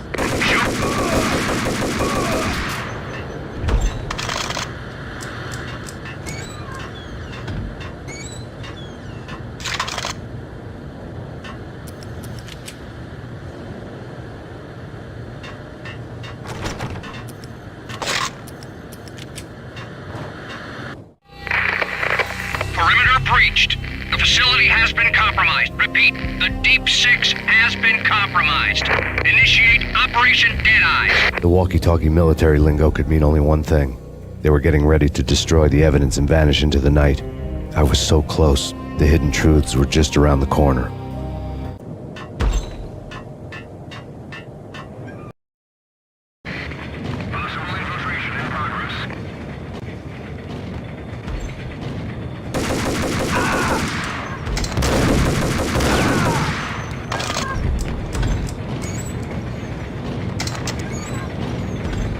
The folder on the table told a grim tale. The mercenaries were running a tight operation, paperwork and all. Merchandise missing again. A chemist had tried to smuggle it out for his own private party. Locked him up in cell B7 in D6's old test facility to wait for proper processing. I was close enough to hear the secrets, just beyond the next doorway.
monitor showed me the way.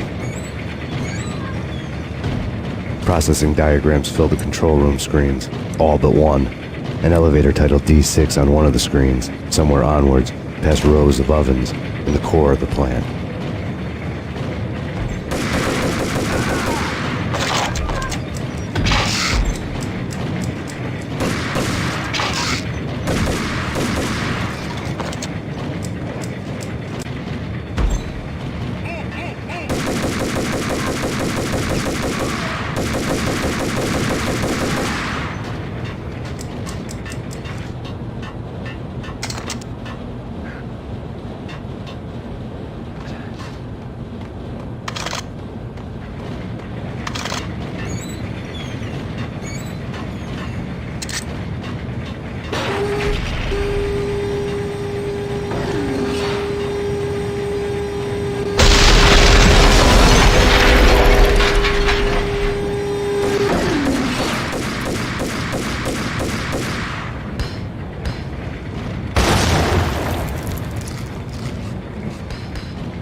I had taken on the role of the mythic detective, Bogart as Marlowe or as Sam Spade going after the Maltese Falcon to unravel all the mysteries. Following a path of clues to that final revelation, even if it would take me down to the cold, cavernous depths of a grave. You can't do this! My men are still inside! Do you have any idea why this is called Operation Dead Eyes?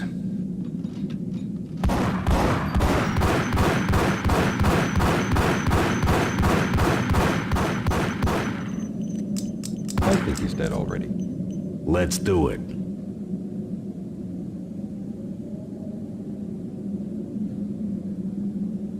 Attention all personnel. The self-destruction sequence has been initiated. Evacuate the complex immediately. Repeat. We've got the company. Self-destruction sequence has been initiated. Proceed to the nearest exit immediately.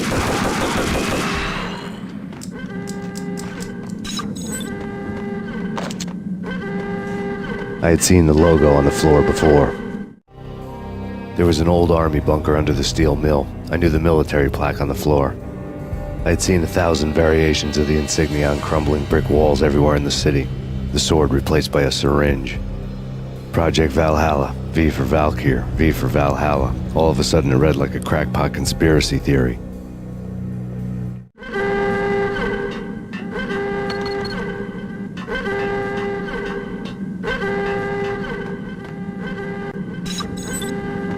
Abort! Abort! The self-destruction sequence has been initiated!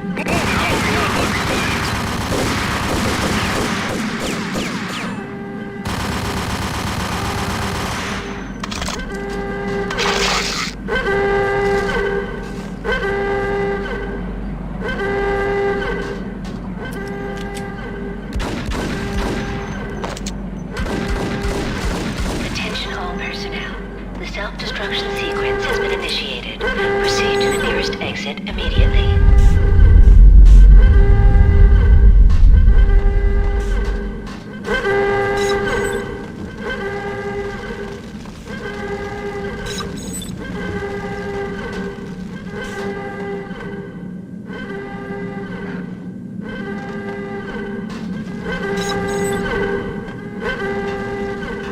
The chemist had been using the workstation when he died. The half-life of the lab rat had ended online, his password blinking on the screen. 665, the neighbor of the beast.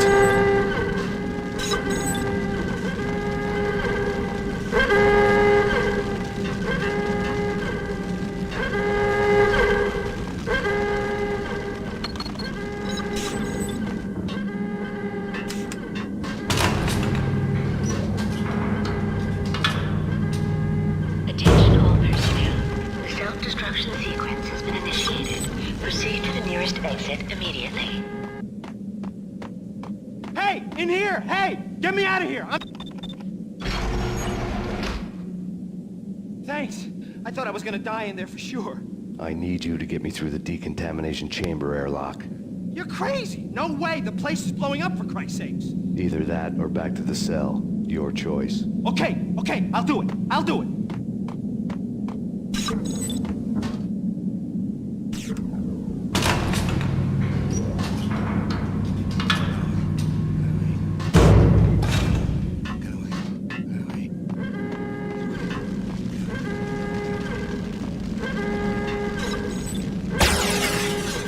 We're dead! We're dead!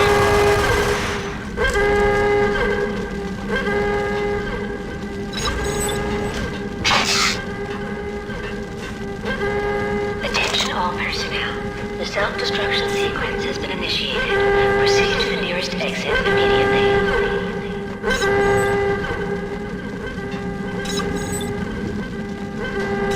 Get in! I'll punch you through! After this, you can go. Decontamination You're free in now. progress. Bad. Decontamination.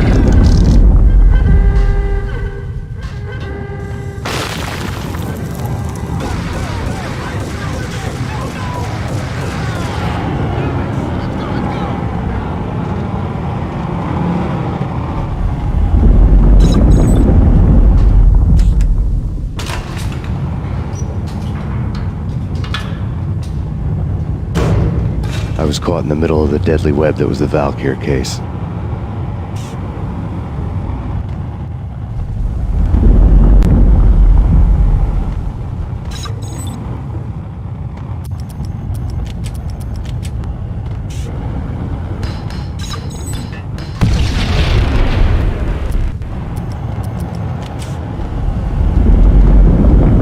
One of the lab terminals had the project logo on the screen. Top secret. Project Valhalla. U.S. Army. Yggdrasil Network. Valhalla. the otherworldly place in Norse mythology where the bravest heroes spent their afterlife feasting and fighting forever, their wounds miraculously healed night after night. Valkyr, the maidens who chose the most courageous Viking warriors and carried them to Valhalla. 1991. The research objective is to create a chemical substance to enhance the stamina and morale of infantry troops. 1995. Results unsatisfactory. Project cancelled. Someone had decided to continue the sick experiment unauthorized. Project compromised. Data leak. Fix the damage by any means necessary. Security clearance red. Authorized by the project lead. Field test. Double the dosage for all the remaining test subjects. Observe and record the subject's behavior in an urban setting. The drop-off point was my old address in New Jersey. The file dated 3 years ago. Just when you thought you had reached the deepest depths of horror, it suddenly got worse. How to turn off that small voice inside your head that started to whisper that you should be glad that now, if not before, your revenge was justifiable on any conceivable moral scale. That small voice proved, beyond any doubt, that I was damned. The dagger-heeled woman had come and gone a long time ago. There was nothing more for me here. The bunker's name was acting as a self-fulfilling prophecy.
Piece together a jigsaw, and the final picture is you finishing that same puzzle. A mad, green-eyed killer standing behind you. An urban legend come true. The Project Valhalla test subjects had been the mad junkies who had murdered my loved ones. The rest was simple body count math. It all pointed to her. Ms. Valkyr. The factory went up in a fiery inferno behind me. All my leads were dead, turned to smoke and dust. I had lost my way. I hadn't slept in a million years.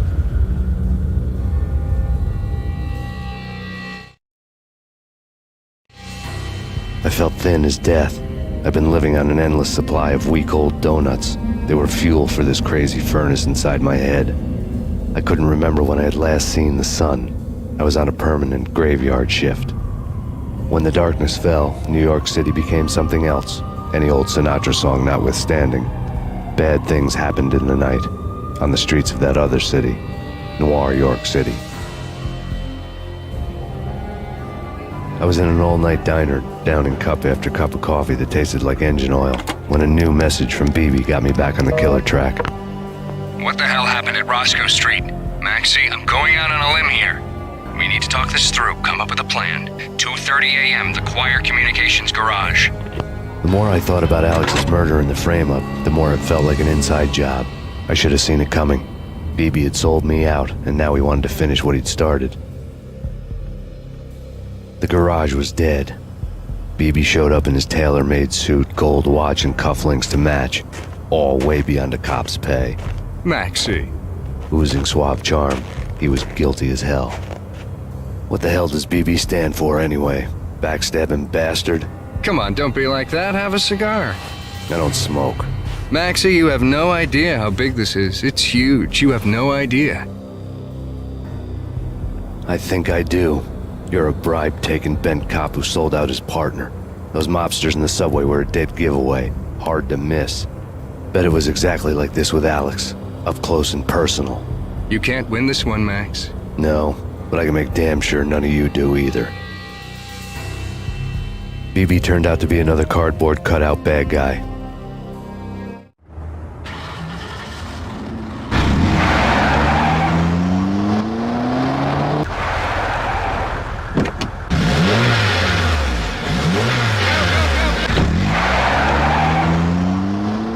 A bad cop on the take. A cowardly right-hand man fleeing from the scene, leaving his paid thugs to do his dirty work.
at the Punchinello Manor in Westchester. The manor is the home of Angelo Punchinello, the alleged head of the Punchinello crime family. The police are now saying, contrary to their earlier statements, that Max Payne is still alive and at large. He continues his vendetta against the Mafia, of which this last act of arson is attributed to. I had no recollection of setting any fires, but I did remember the flames.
payphone started to ring.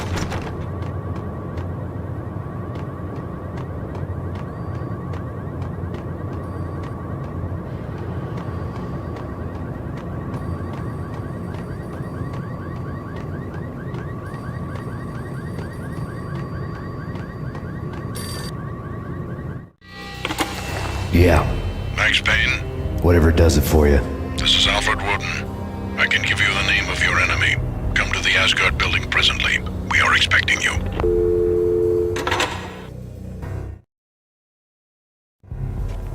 Woden was waiting for me on the steps of the old building. Mr. Payne, let's go inside. The others are anxious to begin. The others?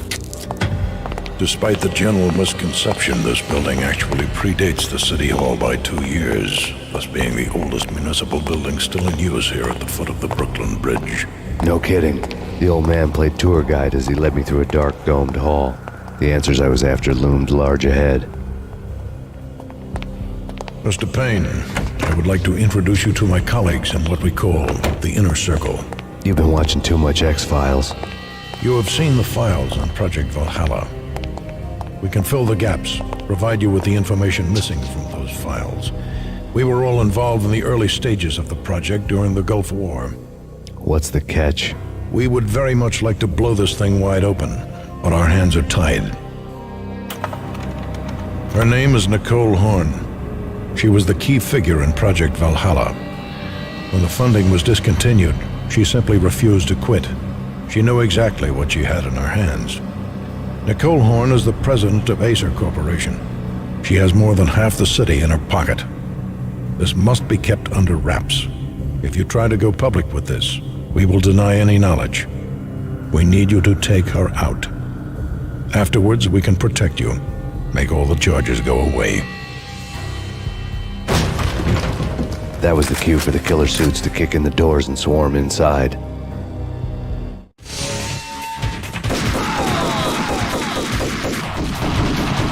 It was an impressive floor show, but I decided to leave early anyway. It was only a one-story fall. Lucky me.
One of the monitors showed what was left of the Inner Circle.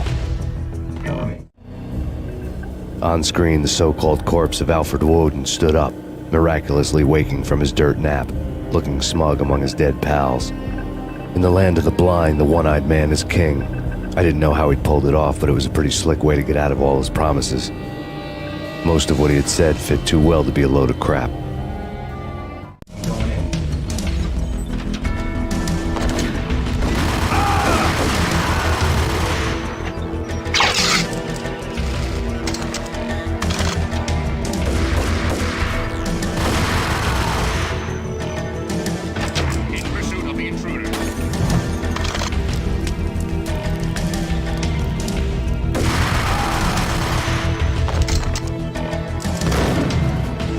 Ah!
your answer to those saying that he's actually providing a service long overdue to the city?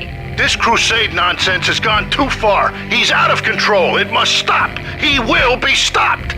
That was Deputy Chief Jim Rivera from the New York City Police Department.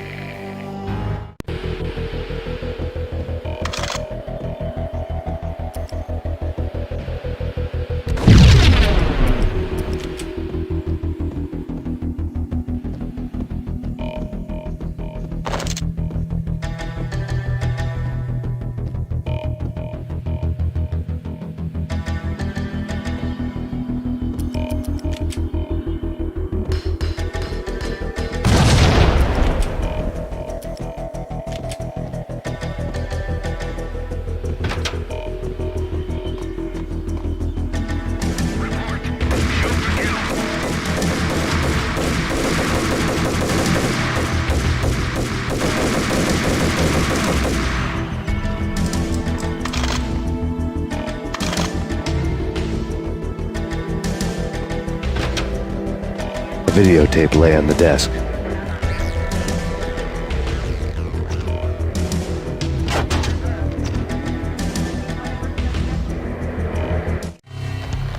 Nicole Horn had blackmailed the inner circle into silence. The tape came with a curt extortion note on a piece of expensive paper. I remembered Candy Dawn taping her clients in action on the side, selling the tapes to the highest bidder.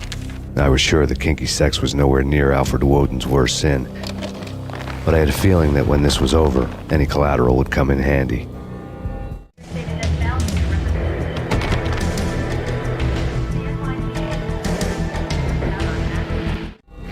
Nothing seems to stop Acer Corporation's phenomenal victory march. Incredibly, the stocks are still rocketing. Worried experts already see a danger in the company's success. Some have gone as far as to say that Acer Corporation is about to become an even bigger monopoly than Microsoft ever was. Woden had left me a present.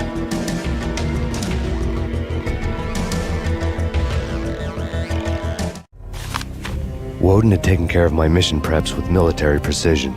The critical areas in the Acer Corporation headquarters blueprints were circled in red. The president's office was at the top of the building, right below her penthouse suite. The elevators were controlled by a security computer, part of the mainframe located underground below the building. The high-rise was sealed as tight as a sci-fi fortress.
I had dreamed of revenge. Those dreams were always nightmares, of coming close and then failing.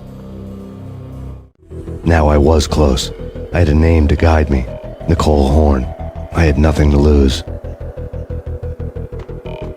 The Inner Circle had quite a track record.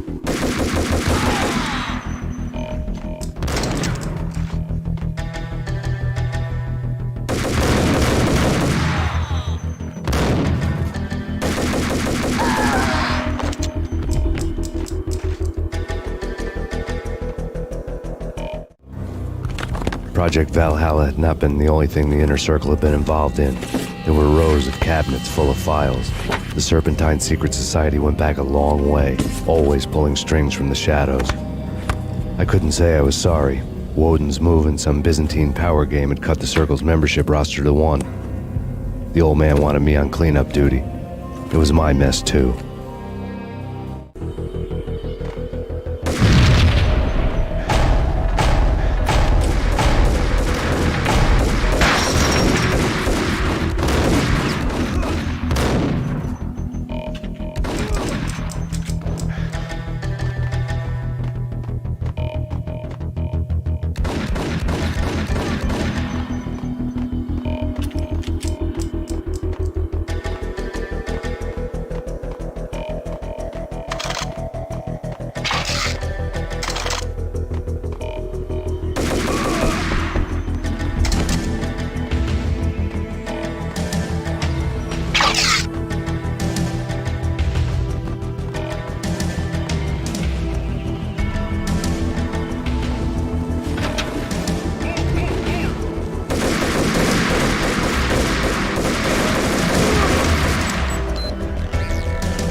CIA, FBI. You've seen one, you've seen them all.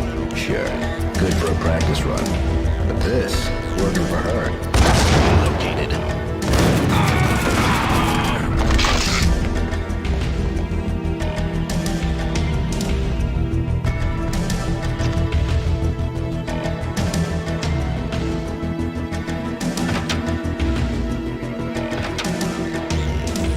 Take him down.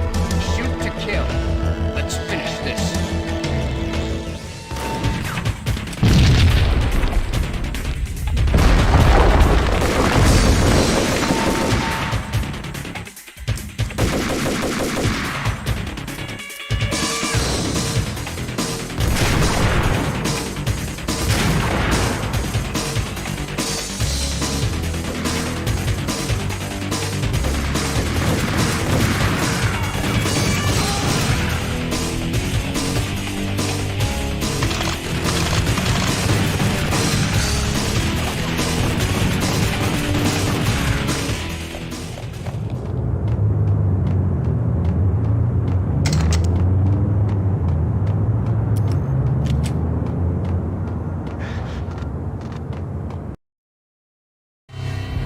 Mine wasn't the most original approach to the problem.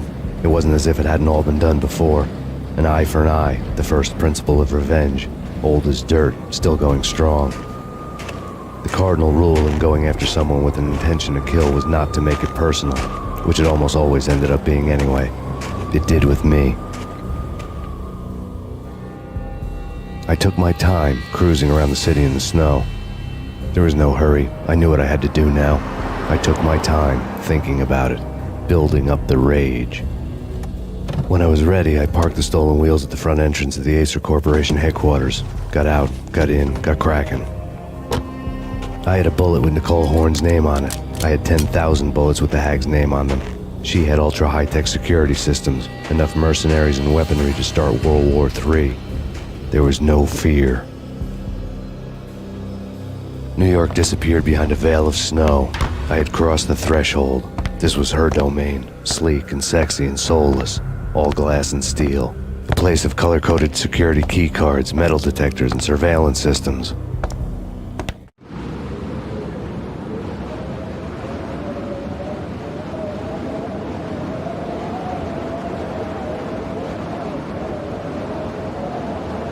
Colder than a walk-in fridge. Cold as a gun.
Mona, looking good.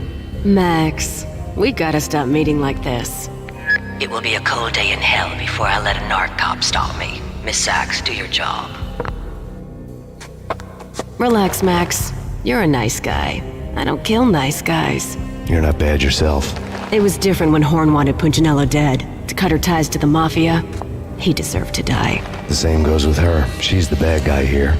Her sister was whispering to her in my favor. I knew the appetites of ghosts intimately. They hungered for revenge. No! A gunshot boomed and she fell down in slow motion. She was a nice girl, not really a stone-cold killer. And now she was stone-cold dead. Like religious fanatics or loyal samurai, Horn's private army was coming at me. I have him.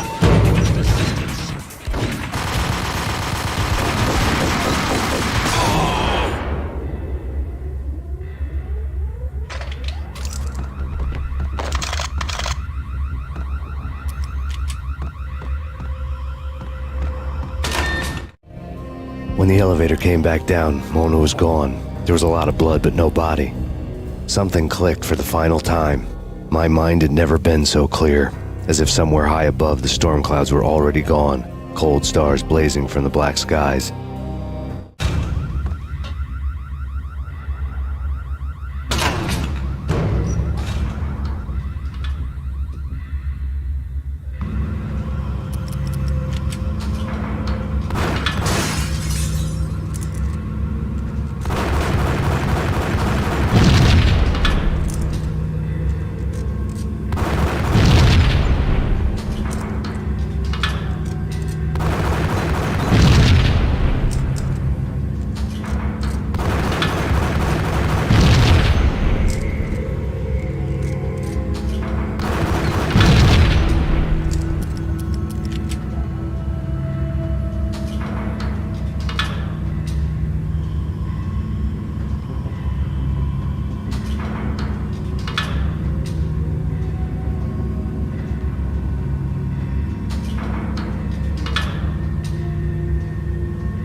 Action movies, and I'm talking about the coolest of the cool. It always seems like time slows down in the middle of the action. You know, you can see the bullets flying through the air, the hero dodging in slow motion. Oh man, it would be so cool to be able to do that. Bullet time, that's what they call it. Bullet time, yeah.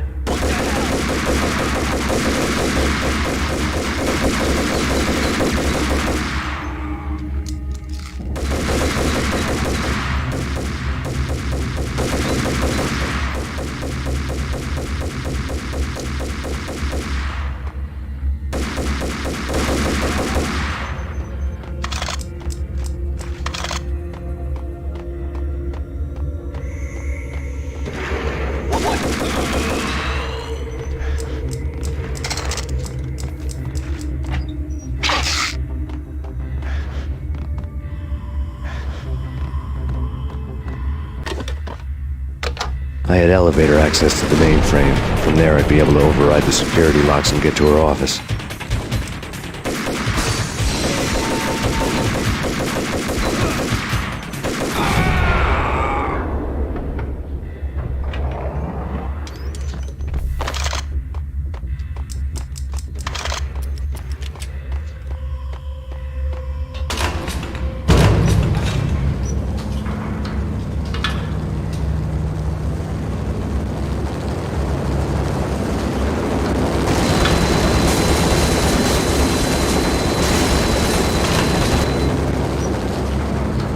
The unmarked chopper was Horn's pet guardian, inhuman and flawless. It was stalking me. I hate to be stereotyped. I'm not a cold-blooded killer. I'm a nice guy. I love my wife. I have 2 boys I'm very proud of. You just have to make the ends meet. And if that means I have to shoot someone now and then, hey, it's just my job from 9 to 5. Well, not quite from 9 to 5. But I... What the hell?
All Horn's locks were now offline. All bets were off. The elevator would take me all the way up.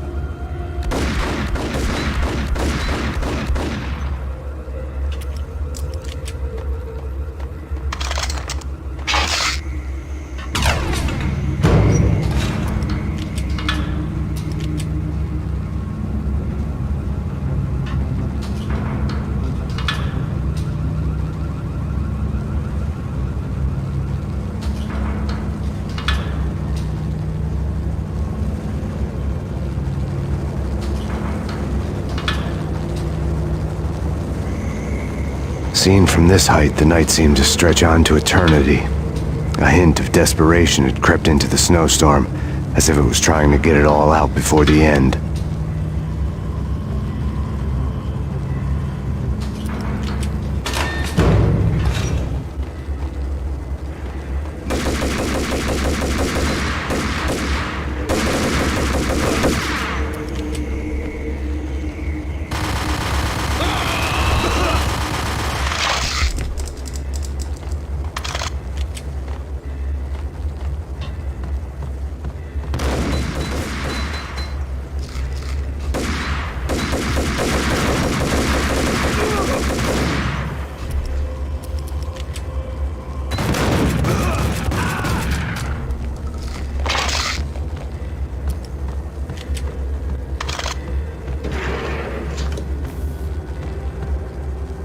Horn's personal computer was on.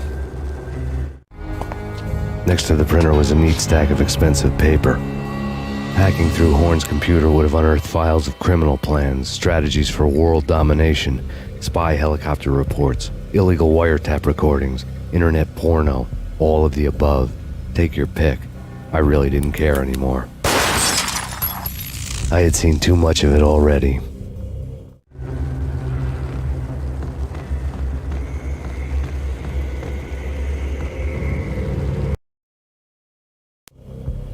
Valkyr had been meant to be a white-winged maiden that would lift you to a warrior's heaven, but it turned out to be a one-way demon ride to hell.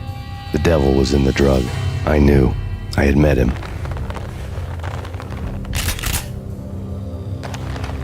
And now I was gonna kill her. The queen of the underworld who had tried to lift herself a bit closer to heaven with her drug money. No begging, no bribes. She knew better. Honor among killers. We who were about to die. Both of us knew how this would end, in pain and suffering. All this because your wife stuck her nose into things that were none of her business. The cops were coming to take me away. The sirens were like a bad conscience I couldn't shake. It's ridiculous you've made it this far. You won't be alive when they get here. Stop him!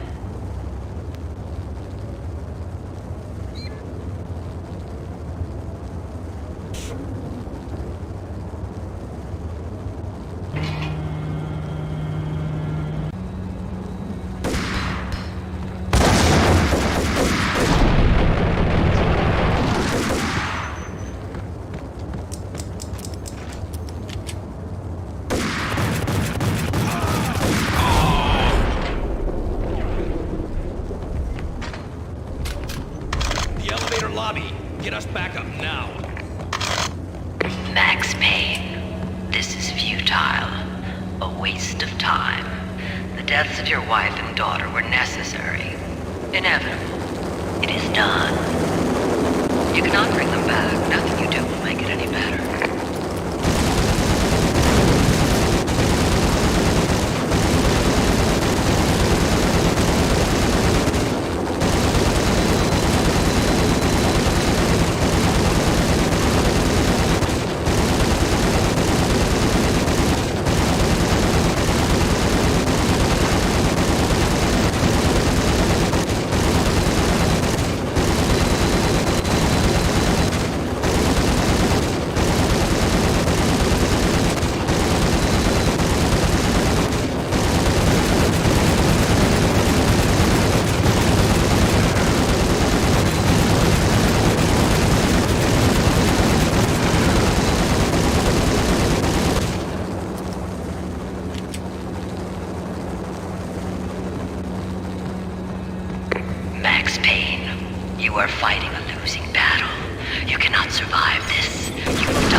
You are up against an unbeatable force. You have already lost. You have lost. Only death will set you free from your pain. Accept it. Surrender. Give up. We have him in the north lounge. Send us assistance.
What do you mean he's unstoppable?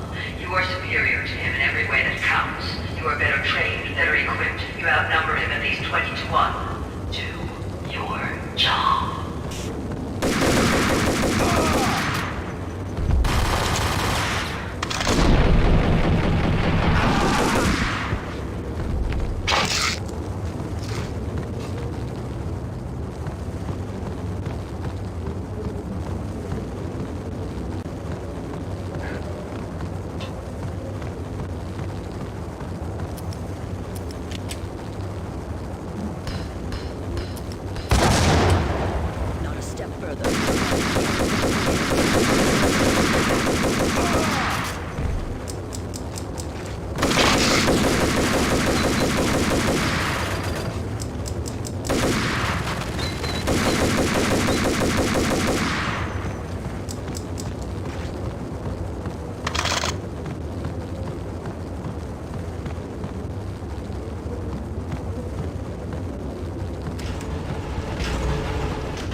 She's on board. We're out of here as soon as the wind dies down. Don't like the look of that mast.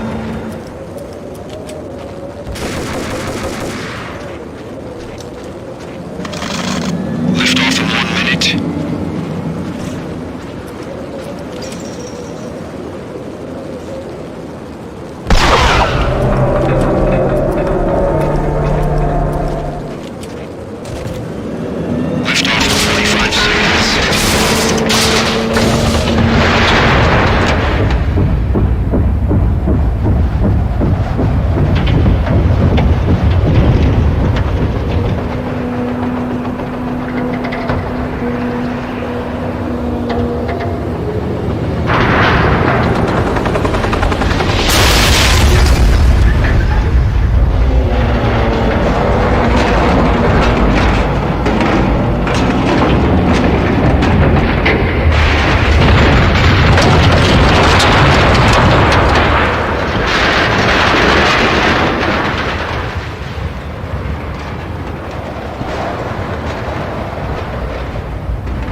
all dead.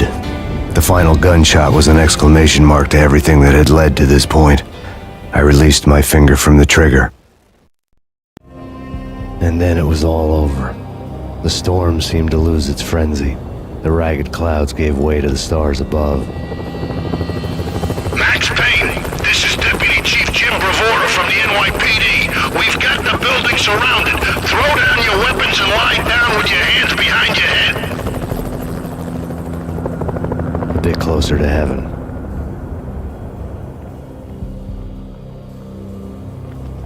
The cops' voices were distant and muted. Freeze! NYPD! Hold it right there! My ghosts released me from their haunting. Down below, New York City glittered like diamonds on black velvet. You gave us one hell of a ride. Take him down to Central Booking. You heard the man. Woden was there in the crowd, standing by the sidelines. It wouldn't be over till the man with the patch would say so. He'd say the right words. I knew he would. He'd better. Woden grinned smugly. It was the grin of a winner. That made two of us.